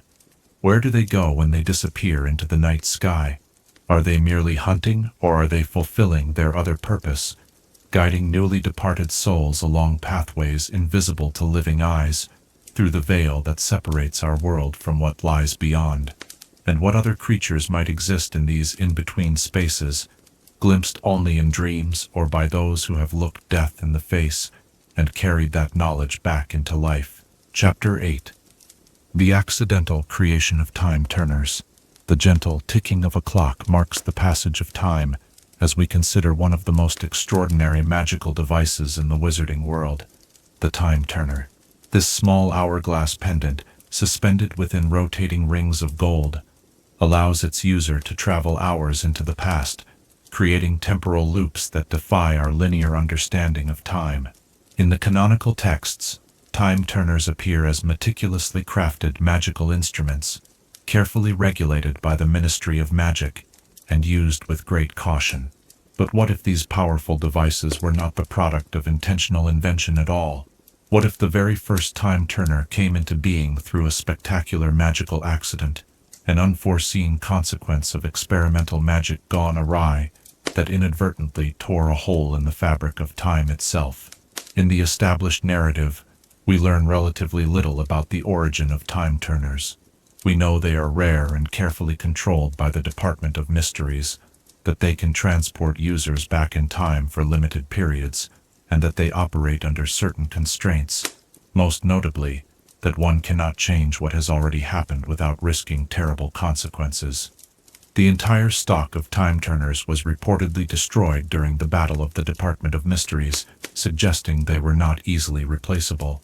But these details tell us nothing about how such extraordinary objects came to exist in the first place. The creation of a device that manipulates time would represent magic of extraordinary complexity and power, far beyond the capabilities of most wizards, perhaps even beyond what the greatest magical minds could intentionally design. Time itself is described in the canonical texts as one of the most mysterious and dangerous forces studied in the Department of Mysteries, housed in a chamber filled with clocks and a large crystal bell jar, where objects cycle endlessly through time. This description suggests that time magic is only partially understood, even by those who dedicate their lives to its study. Such magic seems too fundamental, too elemental to have been deliberately created through conventional magical innovation. Consider instead the possibility that the first time turner came into being through a convergence of magical circumstances, never intended to manipulate time at all. Imagine a wizard or witch in the distant past, perhaps during the early days of the Ministry of Magic, or even earlier in the time of the Founders, conducting experiments with transportation magic, seeking to improve upon existing methods like apparition or portkeys. This theoretical researcher might have been combining elements of spatial magic with transformation charms, attempting to create a device that could transport a wizard more comfortably than the compression of apparition or the jarring hook sensation of a portkey. The experimental apparatus might have incorporated enchanted sand to measure the duration of transportation, contained within glass to maintain magical stability, and surrounded by gold rings inscribed with runes to direct the spatial displacement. None of these components would have been intended to affect time itself, merely to control and direct magical transportation through space. But magic, as we know from countless examples in the wizarding world, often produces unexpected results when different magical elements interact. Picture the moment of the accidental breakthrough, perhaps during a thunderstorm that infused the experiment with additional magical energy, or during a rare celestial alignment that temporarily altered the fundamental properties of time-sensitive magic. The researcher activates their experimental transportation device, expecting merely to be moved instantly across their laboratory. Instead, there is a sudden twist of golden light, a sensation of falling backwards, and they find themselves standing exactly where they were, but hours earlier, watching their past self prepare the very experiment that would create this temporal anomaly. This accidental discovery would have been both terrifying and exhilarating. The researcher would have observed their past self with wonder and trepidation, careful not to interfere with the sequence of events that led to the creation of the time travel effect. When the loop completed and the original timeline resumed, they would have found themselves in possession of a device that defied one of the fundamental constraints of existence, the unidirectional flow of time. The aftermath of this discovery would likely have involved intense secrecy and caution. The creator, recognizing the immense power and potential danger of what they had stumbled upon, might have attempted to reproduce the effect under controlled conditions, refining the accidental device into something more predictable and limited. This process of refinement would have required immense magical skill and understanding, gradually transforming a chaotic temporal anomaly into the relatively controlled time-turners we encounter in the canonical texts. News of such a discovery would eventually have reached wizarding authorities, who would have recognized both the incredible value and the tremendous risk of time manipulation magic. This would explain the strict regulations surrounding time-turners and their confinement to the Department of Mysteries, not simply bureaucratic caution, but a response to the fundamentally unpredictable nature of devices that originated in magical accident rather than deliberate design. This theory of accidental origin helps explain several curious aspects of time-turners as described in the canonical texts. First, it accounts for their limited function, allowing travel only hours into the past rather than years or centuries. This limitation might not represent the boundaries of what is magically possible, but rather the constraints of the original accident. The first temporal displacement might have been limited to a specific duration, and subsequent attempts to expand this range might have proven too dangerous or unpredictable to implement. The theory also explains why time-turners create closed loops rather than branching timelines.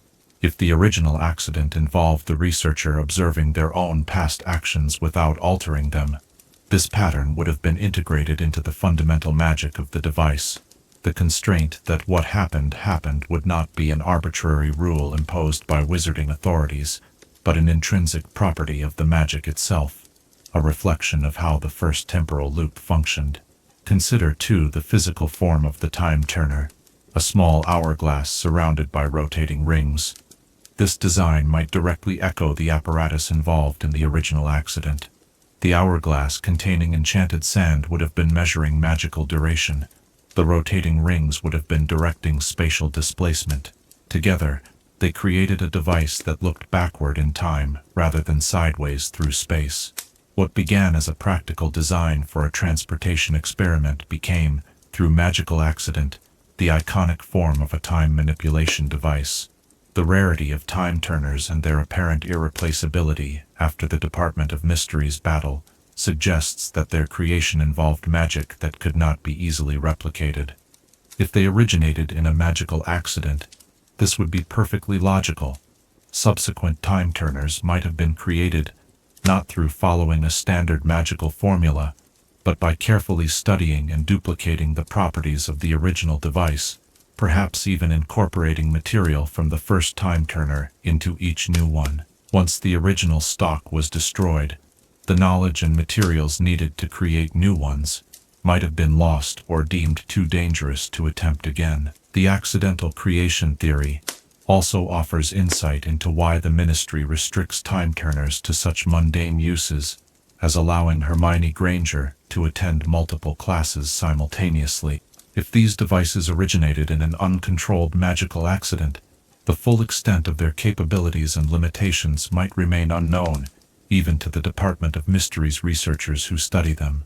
The Ministry's caution would stem not just from general concern about time paradoxes, but from specific awareness that these devices were never fully understood, even by those who refined and replicated them.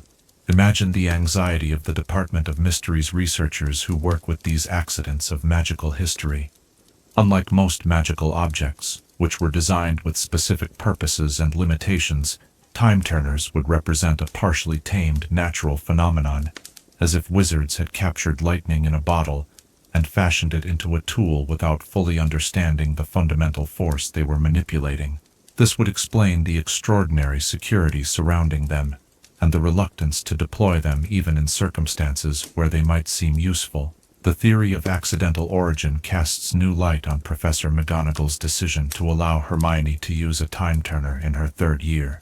Beyond demonstrating remarkable trust in Hermione's responsibility, this decision reveals something about McGonagall's character, a willingness to employ even the most mysterious and potentially dangerous magic for educational purposes, provided sufficient precautions are taken. It suggests a profound belief in the value of knowledge and magical experience that outweighs even the considerable risks associated with time manipulation. As our consideration of this theory draws to a close, we might reflect on the broader implications of magical accidents in the development of wizarding knowledge and artifacts. How many other powerful magical objects or spells might have originated, not through deliberate invention, but through unexpected interactions of magical forces? The accidental discovery of time travel suggests a wizarding world where magic itself possesses a kind of agency, occasionally revealing new possibilities to those who experiment at the boundaries of magical understanding. The destruction of the Ministry's stock of time-turners thus represents not just the loss of valuable magical tools, but the severing of a connection to a unique moment in magical history. The accidental rip in the fabric of time that first allowed wizards to step back into the past. Perhaps it is for the best that these devices are no longer available, that the temporal wound first opened by that long-ago accident has finally been allowed to heal, or perhaps somewhere, in the depths of the Department of Mysteries, or in some forgotten private collection, a single time-turner survived, waiting for another curious wizard to turn its rings, and once again test the limits of what magic can accomplish when intention meets accident. As you drift towards sleep, consider what other magical discoveries might have begun as accidents rather than inventions. If time-turners were created through an unexpected interaction of transportation magic and time, what other combinations of magical elements might produce similarly wondrous and terrible effects? And what does it tell us about the nature of magic itself that some of its most powerful manifestations emerge, not from deliberate design, but from the chaotic convergence of magical forces beyond even the greatest wizard's full comprehension? Chapter 9. Why Lupin was bitten by Greyback on Voldemort's orders.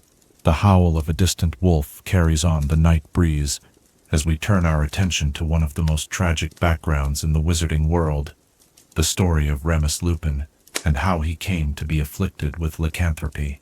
According to the canonical texts, Lupin was bitten as a very young child by the notorious werewolf Fenrir Greyback, who targeted him specifically as revenge against his father Lyle Lupin, for anti-werewolf comments made during a ministry inquiry. This personal vendetta forms the accepted explanation for the attack that forever altered Remus's life. But what if this account conceals a deeper, more sinister truth? What if Greyback's attack was not merely an act of personal vengeance, but a calculated move ordered by a young Lord Voldemort as part of his earliest attempts to gather creatures of darkness to his cause? In the established canon, we learn that Remus Lupin was bitten shortly before his 5th birthday, placing the attack around 1965.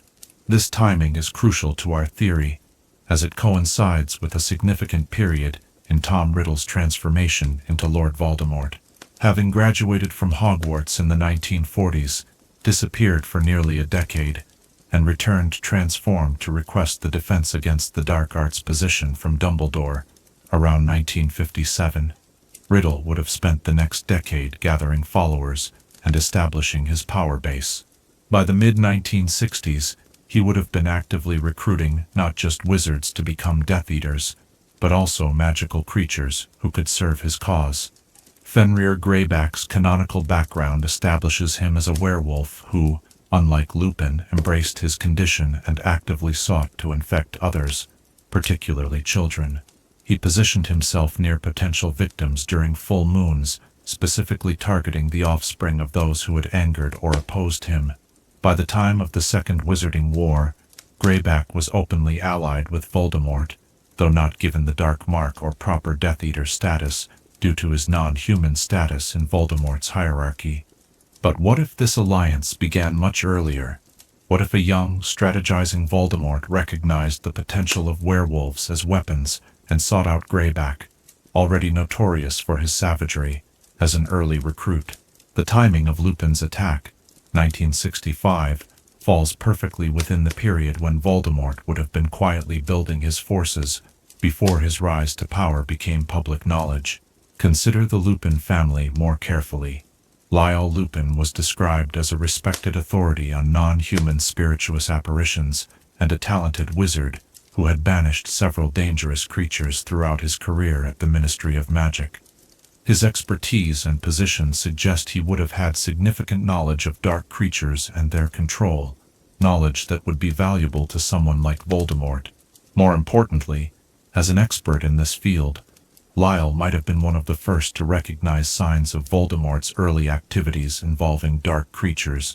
What if Lyle Lupin, through his work at the Ministry, had begun to notice patterns, unexplained gatherings of dark creatures, unusual werewolf attacks, or other phenomena that suggested someone was organizing forces traditionally considered uncontrollable?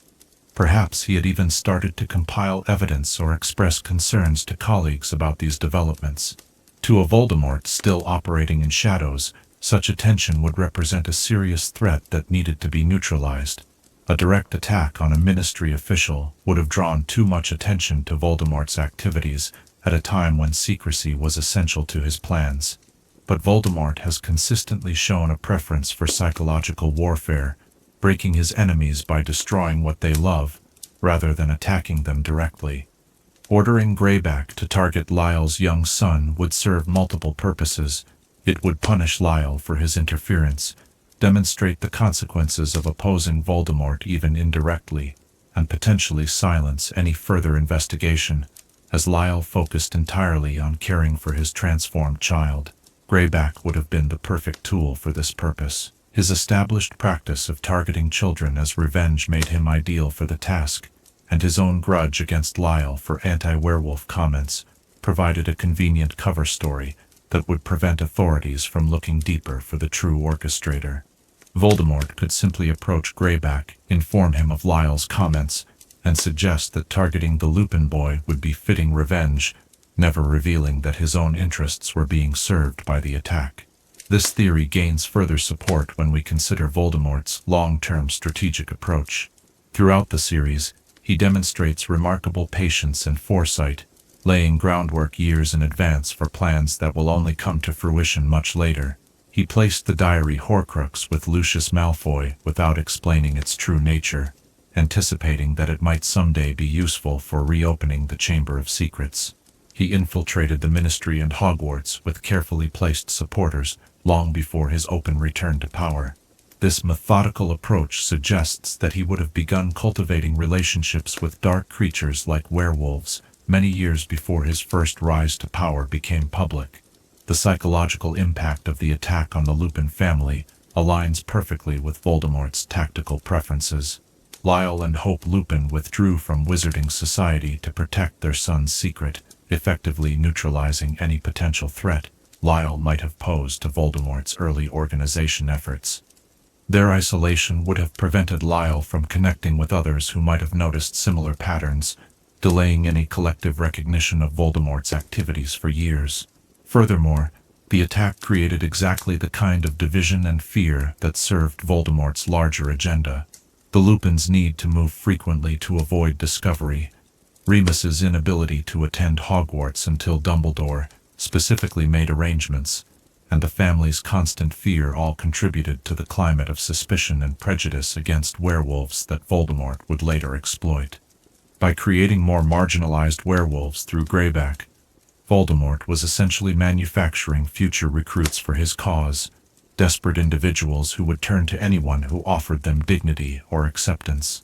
Consider also the specific targeting of Remus Lupin, who would grow up to be an exceptionally talented wizard despite his condition. The canonical explanation suggests that Greyback randomly targeted Lyle's son as revenge. But what if there was more intention in this selection? Voldemort, himself a talented student of magic, might have recognized magical potential even in young children.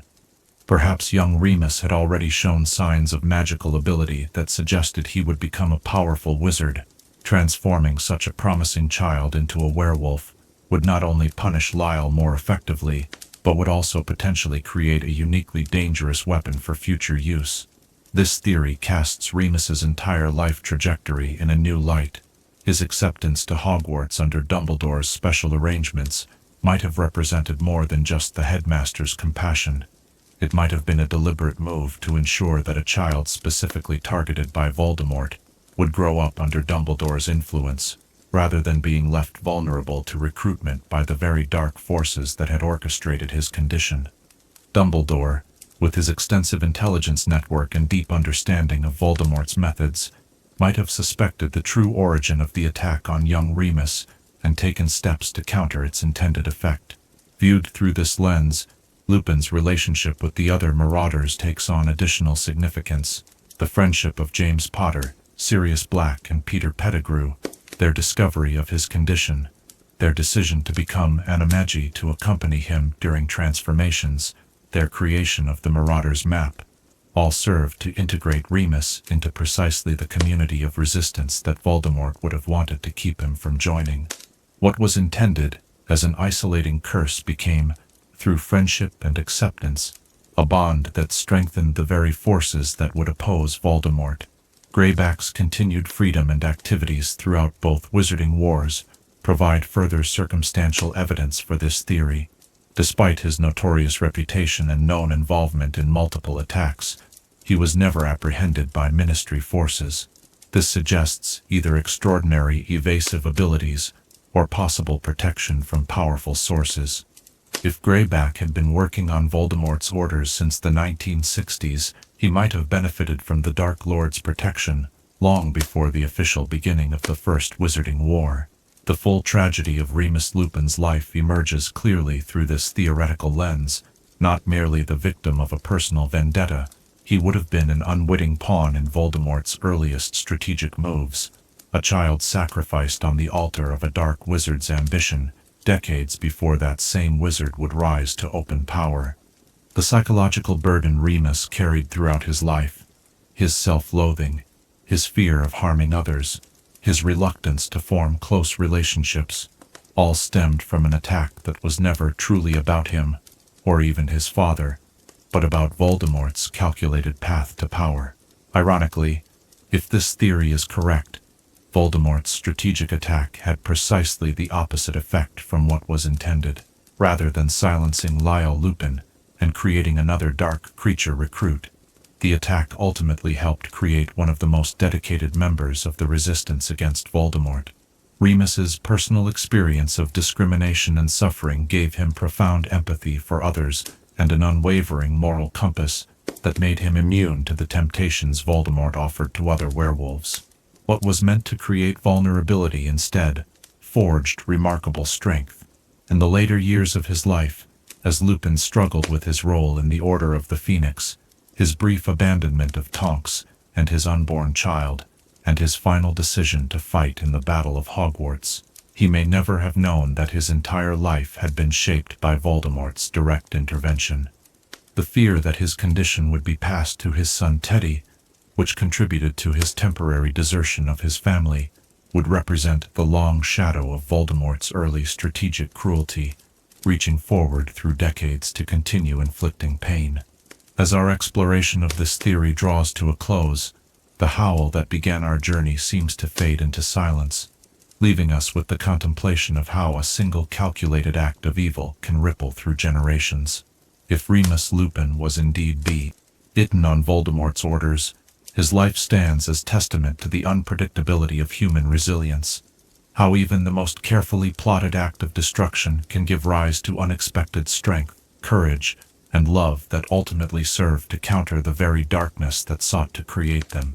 As you drift towards sleep, consider how many other seemingly random tragedies in the wizarding world might have had Voldemort's invisible hand guiding them from the shadows. How many lives were altered, not by chance or personal vendettas, but by the calculated moves of a dark wizard playing a decades-long game of strategy.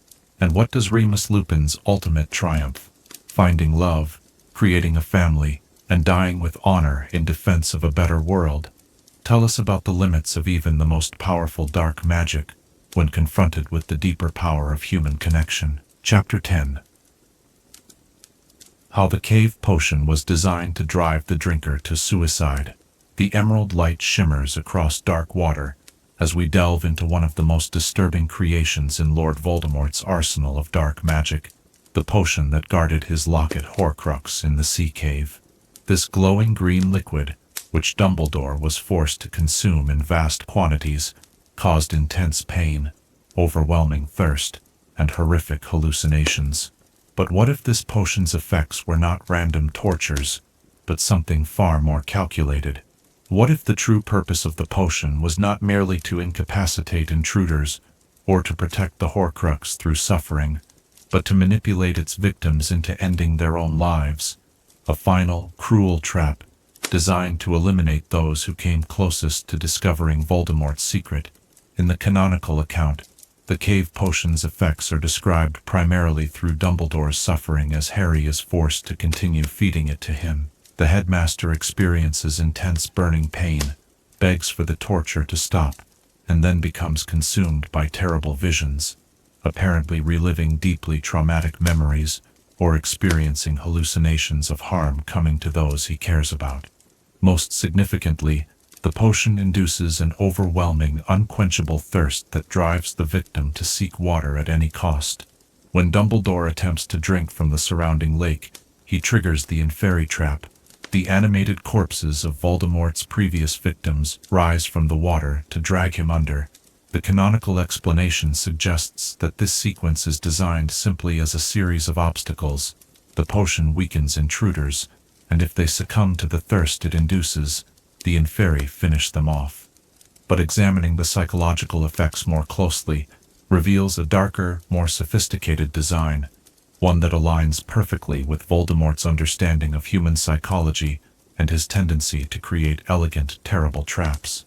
Consider the experience from the perspective of someone who doesn't have Harry Potter at their side. Someone like Regulus Black, who we know entered the cave with only Creature for assistance. The victim drinks the potion, becoming progressively weaker and more tormented by both physical pain and psychological torture. As the last of the potion is consumed, they are left with an unbearable thirst, but more importantly, with a mind filled with their worst memories and fears, possibly including visions of loved ones suffering or dying because of their failures. In this devastated mental state, surrounded by darkness and water, what would be the natural conclusion for many victims? That there is no escape, that they have failed in their mission, that they have caused terrible harm to those they love. The glimmering black lake surrounding the small island offers an apparent solution, not just to the physical thirst, but to the unbearable psychological burden. The water promises relief, an end to suffering, a way to atone for the failures now consuming their mind. The victim reaches for the water, not just because of thirst, but because, in their potion-altered state, it represents escape, a final desperate act that is, in psychological terms, essentially suicidal. They are not actively choosing death, but they are seeking an end to unbearable torment, with little regard for their own survival. The inferi that rise in response are almost redundant. The potion has already done the essential work of breaking the victim's will to live, and replacing it with a willingness to surrender to the dark water. This theory gains support when we consider Voldemort's character and magical style. Throughout the series, he demonstrates a preference for elegant solutions that often incorporate ironic or symbolic elements. The diary Horcrux that uses its victim's own confidences against them, the locket that amplifies negative emotions in its wearer, the tiara that corrupts the wisdom it supposedly bestows. Each shows Voldemort's appreciation for psychological manipulation and poetic justice. A potion that drives intruders to participate in their own destruction would be perfectly aligned with this pattern. Moreover, Voldemort's understanding of human psychology, particularly human weakness, was always one of his greatest strengths. Despite his inability to comprehend love, he had an instinctive grasp of fear, guilt, and despair. He would have recognized that physical barriers alone might not deter the most determined opponents, but a trap that turns the victim's own mind against them, that makes them an active participant in their own downfall, rather than merely a victim of external force, that would appeal to his sensibilities precisely because it exploits the human weaknesses he despises. The specific hallucinations the potion induces appear tailored to maximize this psychological manipulation. Dumbledore, the only victim whose experience we witness directly, seems to relive moments of terrible guilt and perceived failure. He begs for the torture to stop, pleads not to be made to do something, perhaps reliving difficult decisions from his past, and appears to see people suffering because of him. These are not random torments, but precisely the kind of visions that would break someone's will to survive, that would make the dark water seem like a justified punishment or welcome release. Imagine the typical scenario Voldemort might have anticipated. A powerful wizard discovers the Horcrux's location and comes alone, or with minimal assistance, to destroy it. They drink the potion because there is no alternative way to reach the Horcrux. As the psychological effects take hold, they begin to experience their worst memories, their greatest failures, their deepest fears, all magnified and distorted to unbearable intensity. By the time they reach the final cup, their mind is so fractured by guilt and horror that the surrounding lake seems not like a threat, but like an answer, a way to quench both physical thirst and the deeper thirst for an end to their moral and psychological torment. This design reveals Voldemort's true brilliance as a dark wizard. Rather than relying solely on external defenses like the inferi, which could potentially be fought off by a sufficiently powerful opponent, he created a defense that weaponizes the victim's own mind. Even if an intruder came prepared for magical creatures or traps, how could they prepare against their own worst memories and deepest guilt? How could they maintain the will to complete their mission when the potion systematically dismantles their sense of self-worth and purpose? The cave itself enhances this effect through its isolated, primordial atmosphere. The journey to reach the inner chamber, swimming through dark water, giving blood payment, crossing the invisible boat, serves to gradually separate visitors from the normal world, immersing them in an increasingly alien environment where rational thought gives way to more primitive responses. By the time they reach the glowing green potion, they are already psychologically primed for the breakdown the potion will induce, cut off from help, surrounded by darkness and water, with the only light emanating from the instrument of their torment. Dumbledore's survival reveals the one flaw in Voldemort's design: the presence of a companion who remains unaffected by the potion.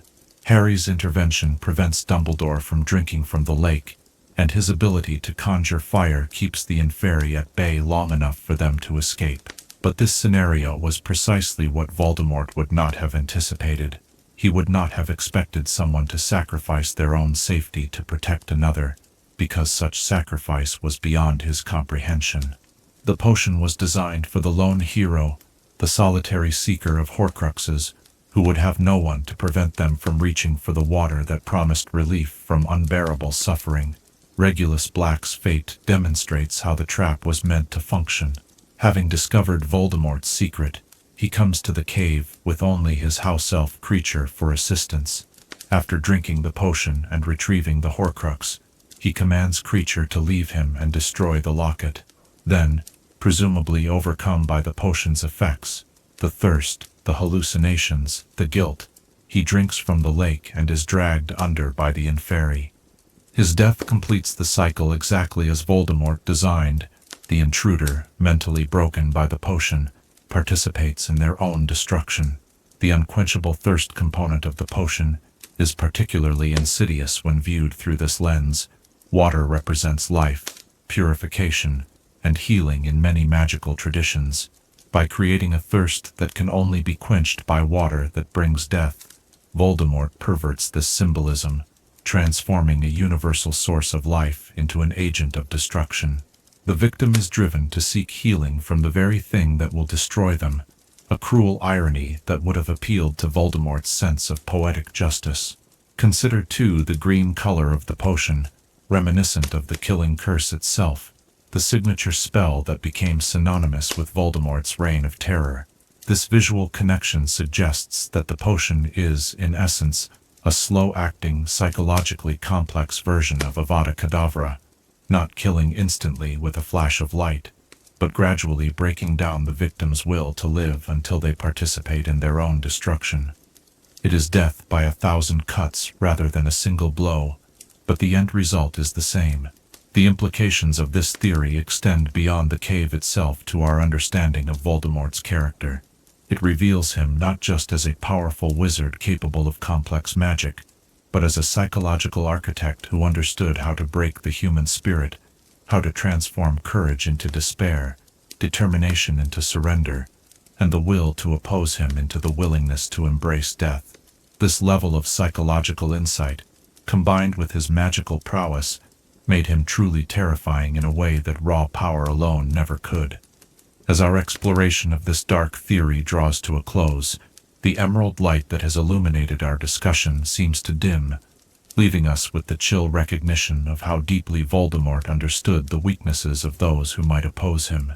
The cave potion stands as perhaps his most sophisticated creation, not because of its magical complexity, though that was considerable, but because of its psychological precision. It did not merely torture or kill, it corrupted the victim's very will to survive, turning their mind into the agent of their destruction. As sleep begins to claim you, consider what this theory reveals about both Dumbledore's strength and Voldemort's fatal flaw. Dumbledore, despite enduring the full psychological assault of the potion, maintained enough awareness to warn Harry about the water, his concern for others persisting even through his own torment, and Voldemort, for all his psychological insight, failed to account for the power of companionship and sacrifice, the very forces that would ultimately lead to his downfall. Was the true purpose of the cave potion to drive its victims to suicide? And if so, what does Dumbledore's resistance tell us about the limits of even the darkest magic when confronted with a mind strengthened by love, rather than the pursuit of power? Chapter 11. Why Tonks' Metamorphmagus abilities come from the Black family. Moonlight casts long shadows across ancient tapestries as we consider the extraordinary magical talents of Nymphadora Tonks. Among the many gifted witches and wizards in the Harry Potter series, Tonks stands out for her rare Metamorphmagus abilities, the power to change her appearance at will without the use of potions or spells. In the canonical texts, this talent is presented as an innate ability she was born with, a magical gift that appears rarely and seemingly at random in the wizarding population. But what if there is a more specific origin to this remarkable power? What if Tonks' ability to transform herself is not a magical coincidence, but a direct inheritance from the notorious Black family? a manifestation of ancient magical bloodlines, and perhaps even selective breeding for magical talents. The canonical information tells us that Nymphadora Tonks is the daughter of Andromeda Black and Ted Tonks. Andromeda was disowned by the Black family for marrying a Muggle-born wizard, effectively severing Tonks' official connection to her pure-blood heritage.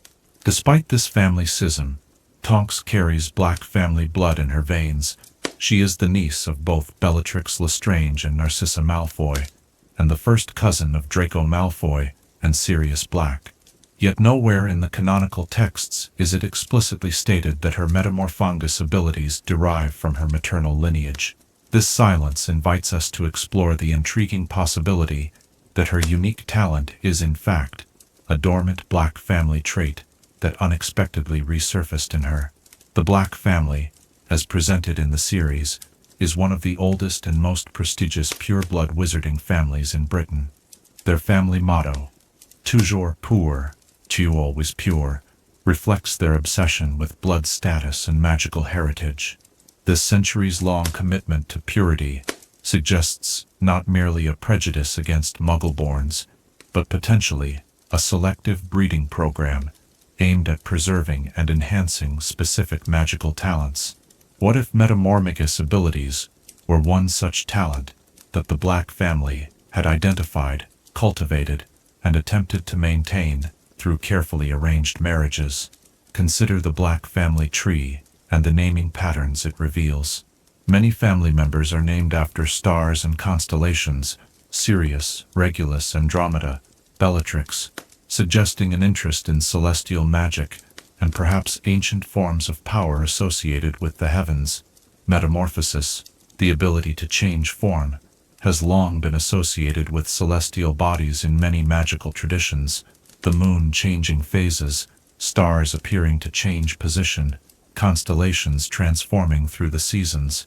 This naming pattern might reflect not just an aesthetic preference, but a magical philosophy that valued transformation and adaptation. The Black family's documented interest in the dark arts and ancient magic further supports this theory. Transformation magic represents one of the most profound forms of magical power, the ability to alter the fundamental nature of a thing, to change essence rather than merely appearance. A family dedicated to magical supremacy would naturally value such abilities and seek to cultivate them within their bloodline. Metamorphmagus talents might represent the pinnacle of transfiguration ability, not requiring a wand or incantation, but manifesting as an innate power embedded in the witch or wizard's very being. Examine also the particular manifestation of Tonks' abilities. Unlike the transformation achieved through Polyjuice Potion, which creates a complete but temporary copy of another person, or the limited transformation of an animagus, which allows a witch or wizard to become a specific animal, Metamorphmagus abilities allow for fluid, continuous change under the user's complete control. This represents magic at its most internalized and personalized, not dependent on external tools or specific incantations, but flowing directly from the wizard's will and imagination. Such magic aligns perfectly with the Black family's evident belief in the inherent superiority of certain magical bloodlines. Historical evidence within the wizarding world might support this connection as well. While the canonical texts don't provide a comprehensive history of metamorphmagi, what if this ability appeared with particular frequency in certain ancient magical families, including the Blacks? Perhaps somewhere in the depths of the Black family library at Grimmauld Place, there exist records of ancestors who possessed similar abilities, ancestors whose portraits might have hung alongside Phineas Nigellus Black, watching with particular interest as young Nymphadora demonstrated her gifts for the first time. The fact that Tonks' abilities manifested despite her half-blood status might actually strengthen this theory rather than weaken it. If Metamorphmagus talents are indeed linked to the Black lineage, their appearance in Tonks suggests that they represent a dominant magical trait, one powerful enough to express itself even when the carefully maintained pure bloodline was diluted, as the Blacks would see it with Muggle-born ancestry. This would explain why the ability appeared so strongly in Tonks, despite the family's presumed efforts to maintain it within their closed breeding circle.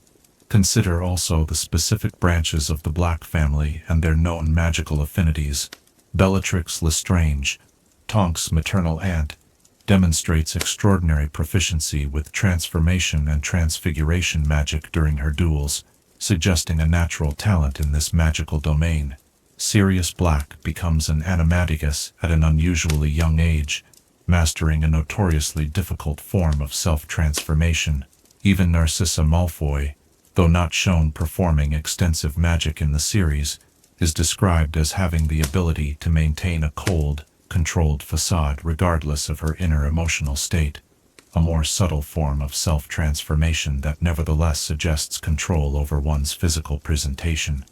The Black family's connection to other pure blood lines known for particular magical talents offers another avenue of support for this theory.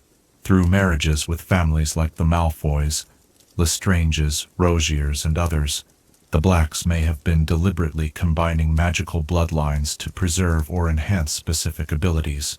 What if generations of such selective breeding created the conditions for powerful transformation abilities to manifest, with Metamorphmagus talents representing the most complete expression of this magical predisposition?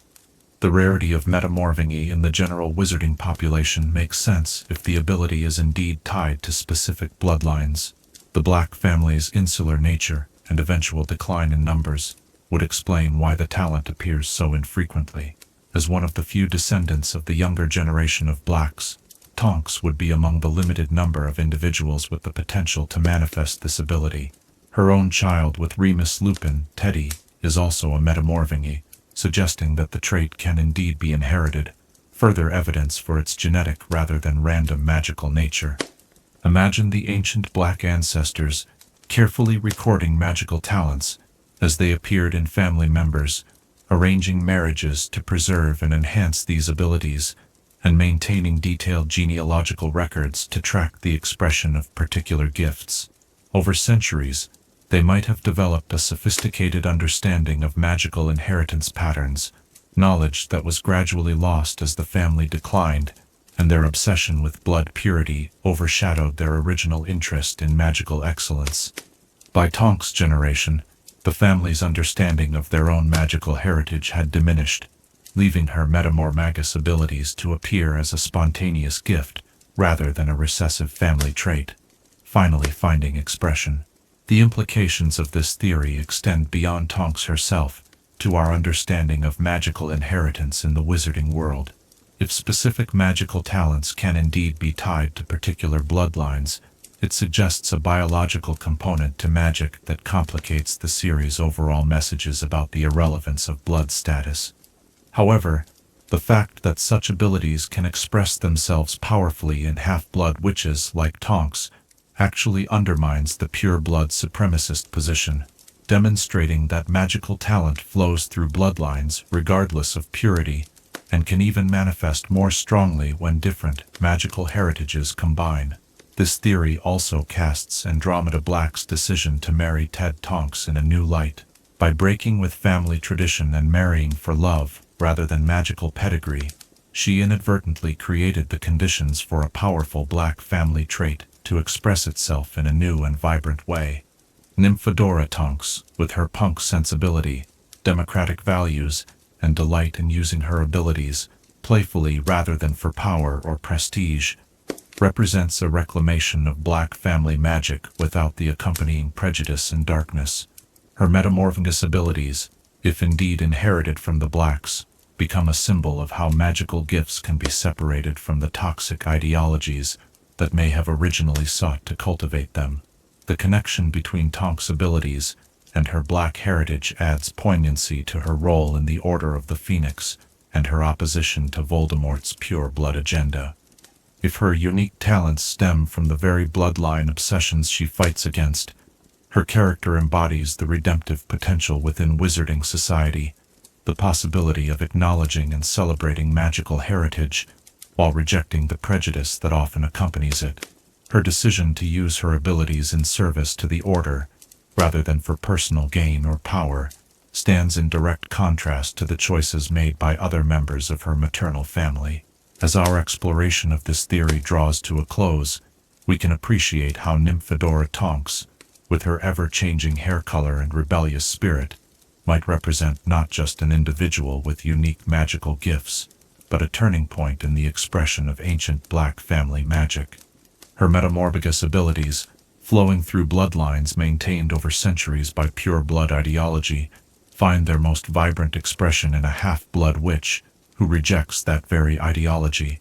The magic remains, but its purpose and meaning transform, much like Tonks herself, who changes her appearance while maintaining her essential nature.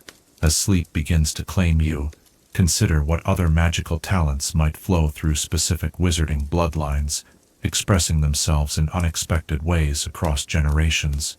If Tonks' Metamorphmagus abilities indeed come from the Black family, what might this tell us about magical inheritance and the true nature of magical talent? And what would it mean for the future of magic if ancient abilities once jealously guarded by pure blood families were to find new expression in the more diverse wizarding world that emerges after Voldemort's defeat? Chapter 12. How Tom Riddle's diary was more powerful than Voldemort himself. The quill scratches across parchment as we turn our attention to perhaps the most enigmatic of all the Horcruxes created by Lord Voldemort, the diary containing the memory of 16-year-old Tom Riddle. Unlike the other fragments of Voldemort's shattered soul, the diary demonstrated unprecedented capabilities. It could think independently, communicate directly with readers, possess another being to the point of physical manifestation, and nearly achieve a full resurrection that would have existed alongside the original Voldemort. What if these extraordinary abilities were not merely unique features of this particular Horcrux, but evidence that the diary-bound fragment of Tom Riddle's soul had achieved something its creator never could, a level of magical power, independence, and potential for true immortality that surpassed even Lord Voldemort himself? In the canonical narrative, we learn that the diary was Voldemort's first Horcrux, created after the murder of Moaning Myrtle, when Tom Riddle was just 16 years old. Unlike the other Horcruxes, which remain dormant magical objects until they sense a threat or opportunity, the diary actively communicates with Ginny Weasley, gradually draining her life force to strengthen itself. The memory of Tom Riddle stored within its pages eventually gains enough power to leave the diary and take physical form, boasting that he would soon become fully corporeal and independent of both the diary and the original Voldemort. This level of autonomy and potential for independent existence is unmatched by any other Horcrux encountered in the series. The canonical explanation for the diary's unique properties is limited. Dumbledore suggests that Voldemort intended it as a weapon to reopen the Chamber of Secrets, rather than merely as a safeguard for immortality like his other Horcruxes. But this explanation doesn't fully account for the diary's extraordinary capabilities. What if there was something fundamentally different about this first soul fragment, something that made it inherently more powerful than both its siblings and, eventually, its creator? Consider first the state of Tom Riddle's soul when the diary Horcrux was created. This was his first act of soul splitting, performed on an intact, undamaged soul. Every subsequent Horcrux was created from a soul already fractured, increasingly unstable and diminished with each division. The diary thus contained the largest, most intact portion of soul, aside from what remained in Voldemort himself, and crucially, it contained a piece of Tom Riddle, before much of his transformation into Lord Voldemort had occurred. This fragment held not just magical power, but a more complete range of human capabilities, emotions, and potential than the increasingly inhuman remnants of soul that would follow. The timing of the diary's creation coincides with a pivotal moment in Tom Riddle's development. At 16, he had discovered his heritage as Slytherin's heir, opened the Chamber of Secrets, and committed his first murder, but he had not yet fully embraced the identity of Lord Voldemort, or immersed himself completely in the darkest aspects of magic that would later define him. The soul fragment preserved in the diary thus captured Tom Riddle at the height of his magical potential, before the self-destructive effects of further soul-splitting and dark magic use had begun to erode his power and stability. What if this relatively intact soul fragment preserved at this crucial developmental stage, retained capabilities that Voldemort himself would gradually lose. The canonical texts repeatedly suggest that Voldemort's multiple violations of natural law, particularly the repeated splitting of his soul, ultimately undermined his magic and humanity in ways he failed to anticipate. The diary Horcrux, created before this degradation began in earnest, might have preserved aspects of Tom Riddle's original magical talent and human capacity that would become increasingly inaccessible to Voldemort as he continued his dark journey. The diary demonstrates remarkable adaptability and interpersonal skills, qualities that the later Voldemort conspicuously lacks. It successfully manipulates Ginny Weasley over months, gradually gaining her trust and drawing out her secrets. It responds to her emotional needs, presenting itself as a sympathetic friend to gain influence over her. This sophisticated emotional intelligence stands in stark contrast to the later Voldemort, who repeatedly fails to understand or anticipate the emotional motivations of others, leading to critical errors in judgment. The diary preserves Tom Riddle's original charisma and manipulative brilliance, unsullied by the diminishing effects of further soul fragmentation. Consider, too, the diary's method of gaining power. While the adult Voldemort pursues external sources of magical strength, the Elder Wand, the protection in Harry's blood, ancient dark rituals, the diary accomplishes something far more fundamental. It absorbs the actual life force of another being. This is not simply vampire-like consumption, but a true magical transfer of vitality and potentially magical ability. As the diary drains Ginny's life force, Tom Riddle becomes more than a memory. He begins to manifest physical form, potentially achieving a true resurrection, without any of the elaborate external rituals his original self required. The implications of this capability are staggering. If allowed to complete its work, the diary Horcrux would have created a second, independent Tom Riddle. Physically 16 years old, but possessing both the knowledge preserved in the diary and whatever it had gleaned from Ginny's mind. This new entity would exist alongside the original Voldemort, neither subservient to nor dependent upon him. Unlike the homunculus form Voldemort inhabited before the graveyard ritual, which required constant sustenance and assistance, the resurrected diary Riddle would have been immediately vital, powered by Ginny's fresh life force rather than the tenuous magic sustaining the remnant that fled to Albania. What might have happened had Harry not destroyed the diary with the basilisk fang?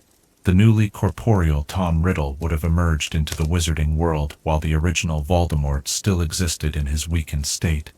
This younger, more human, and potentially more magically intact version of Riddle might have pursued goals divergent from his creators.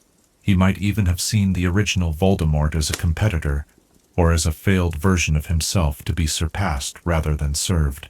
This theory gains further support when we consider the diary's consciousness and identity. When speaking to Harry in the Chamber of Secrets, the memory of Tom Riddle refers to Voldemort in the third person before revealing they are the same being. This subtle linguistic distancing suggests the diary-bound fragment already perceived itself as a distinct entity, with its own identity and agenda. This level of independent consciousness is never demonstrated by any other Horcrux. They react defensively, or attempt to influence nearby humans, but none communicate as a fully realized personality, separate from Voldemort himself. The diary's method of creation might also explain its enhanced capabilities. As Voldemort's first Horcrux, it would have been created when his understanding of the process was theoretical rather than experienced. He might have used a more powerful or complex version of the Horcrux creation spell than was strictly necessary, inadvertently imbuing the diary with greater portions of his magical ability, along with the soul fragment. Alternatively, the emotional significance of this first soul-splitting, the crossing of a threshold from which there was no return, might have infused the magic with particular potency that could not be replicated in subsequent, more routine divisions. Consider also the diary's unusual form. Unlike the historically significant or magically powerful objects chosen for later Horcruxes, the diary was a relatively ordinary item with personal rather than intrinsic significance. This humbler vessel might paradoxically have allowed for greater development of the soul fragment within, less constrained by the pre-existing magical properties of objects like Slytherin's locket or Ravenclaw's diadem. The piece of soul in the diary had more freedom to express and develop its innate capabilities. The diary's destruction in Harry's second year takes on greater significance through this theoretical lens. By eliminating the diary Horcrux, Harry may have unknowingly removed not just 1/7 of Voldemort's soul, but the most potent and dangerous fragment, the piece with the greatest potential to achieve independent existence and magical power. The Tom Riddle preserved in the diary, with his intact human capabilities and untainted magical potential, might ultimately have proved a more formidable adversary than the increasingly diminished and unstable Voldemort who returned in the graveyard ritual. This theory offers a new perspective on Lucius Malfoy's decision to plant the diary on Ginny Weasley. Canonically, this is presented as a reckless act motivated by personal grudges and political maneuvering, made without full understanding of the diary's true nature. But what if Lucius had sensed something of the diary's unique potential? What if, disappointed by the fallen Voldemort's long absence and seeking a new path to power, he hoped to curry favor with this potentially ascendant version of his former master? Lucius's subsequent horror at Voldemort's anger over the diary's loss suggests he failed to anticipate the original's reaction, perhaps because he had begun to think of the diary as a separate entity, with its own agenda, rather than simply as a piece of Voldemort himself. The implications of this theory extend to our understanding of soul magic in the wizarding world. If the diary-bound fragment genuinely had greater magical potential than its creator, it suggests that the soul itself is the ultimate repository of magical power, and that by repeatedly fragmenting his soul, Voldemort progressively undermined the very source of the abilities he sought to preserve and enhance. The diary Horcrux, containing the largest and least damaged fragment, retained more of this innate magical potential than either its creator or its sibling Horcruxes. As our exploration of this theory draws to a close, the scratching quill falls silent, leaving us to contemplate the chilling possibility that had events unfolded differently in the Chamber of Secrets, the wizarding world might have faced not one Lord Voldemort, but two. The original, eventually restored through the graveyard ritual, and a younger, potentially more powerful Tom Riddle resurrected through the diary. This second Riddle, with his intact charisma, emotional intelligence, and magical potential, might have succeeded where his creator ultimately failed, not just in achieving bodily resurrection, but in establishing a more subtle, and therefore more enduring reign of terror. As you drift towards sleep, consider what might have happened had these two versions of Tom Riddle coexisted in the wizarding world. Would they have formed an unstoppable alliance, combining the elder Voldemort's experience with the younger Riddle's greater magical potential? Or would they have become rivals, each seeking to prove himself the true heir of Slytherin and master of death? And what does the diary's unique power tell us about the nature of the soul itself? That perhaps, in his quest to conquer death through division and concealment, Voldemort was progressively destroying the very essence of what made him extraordinary.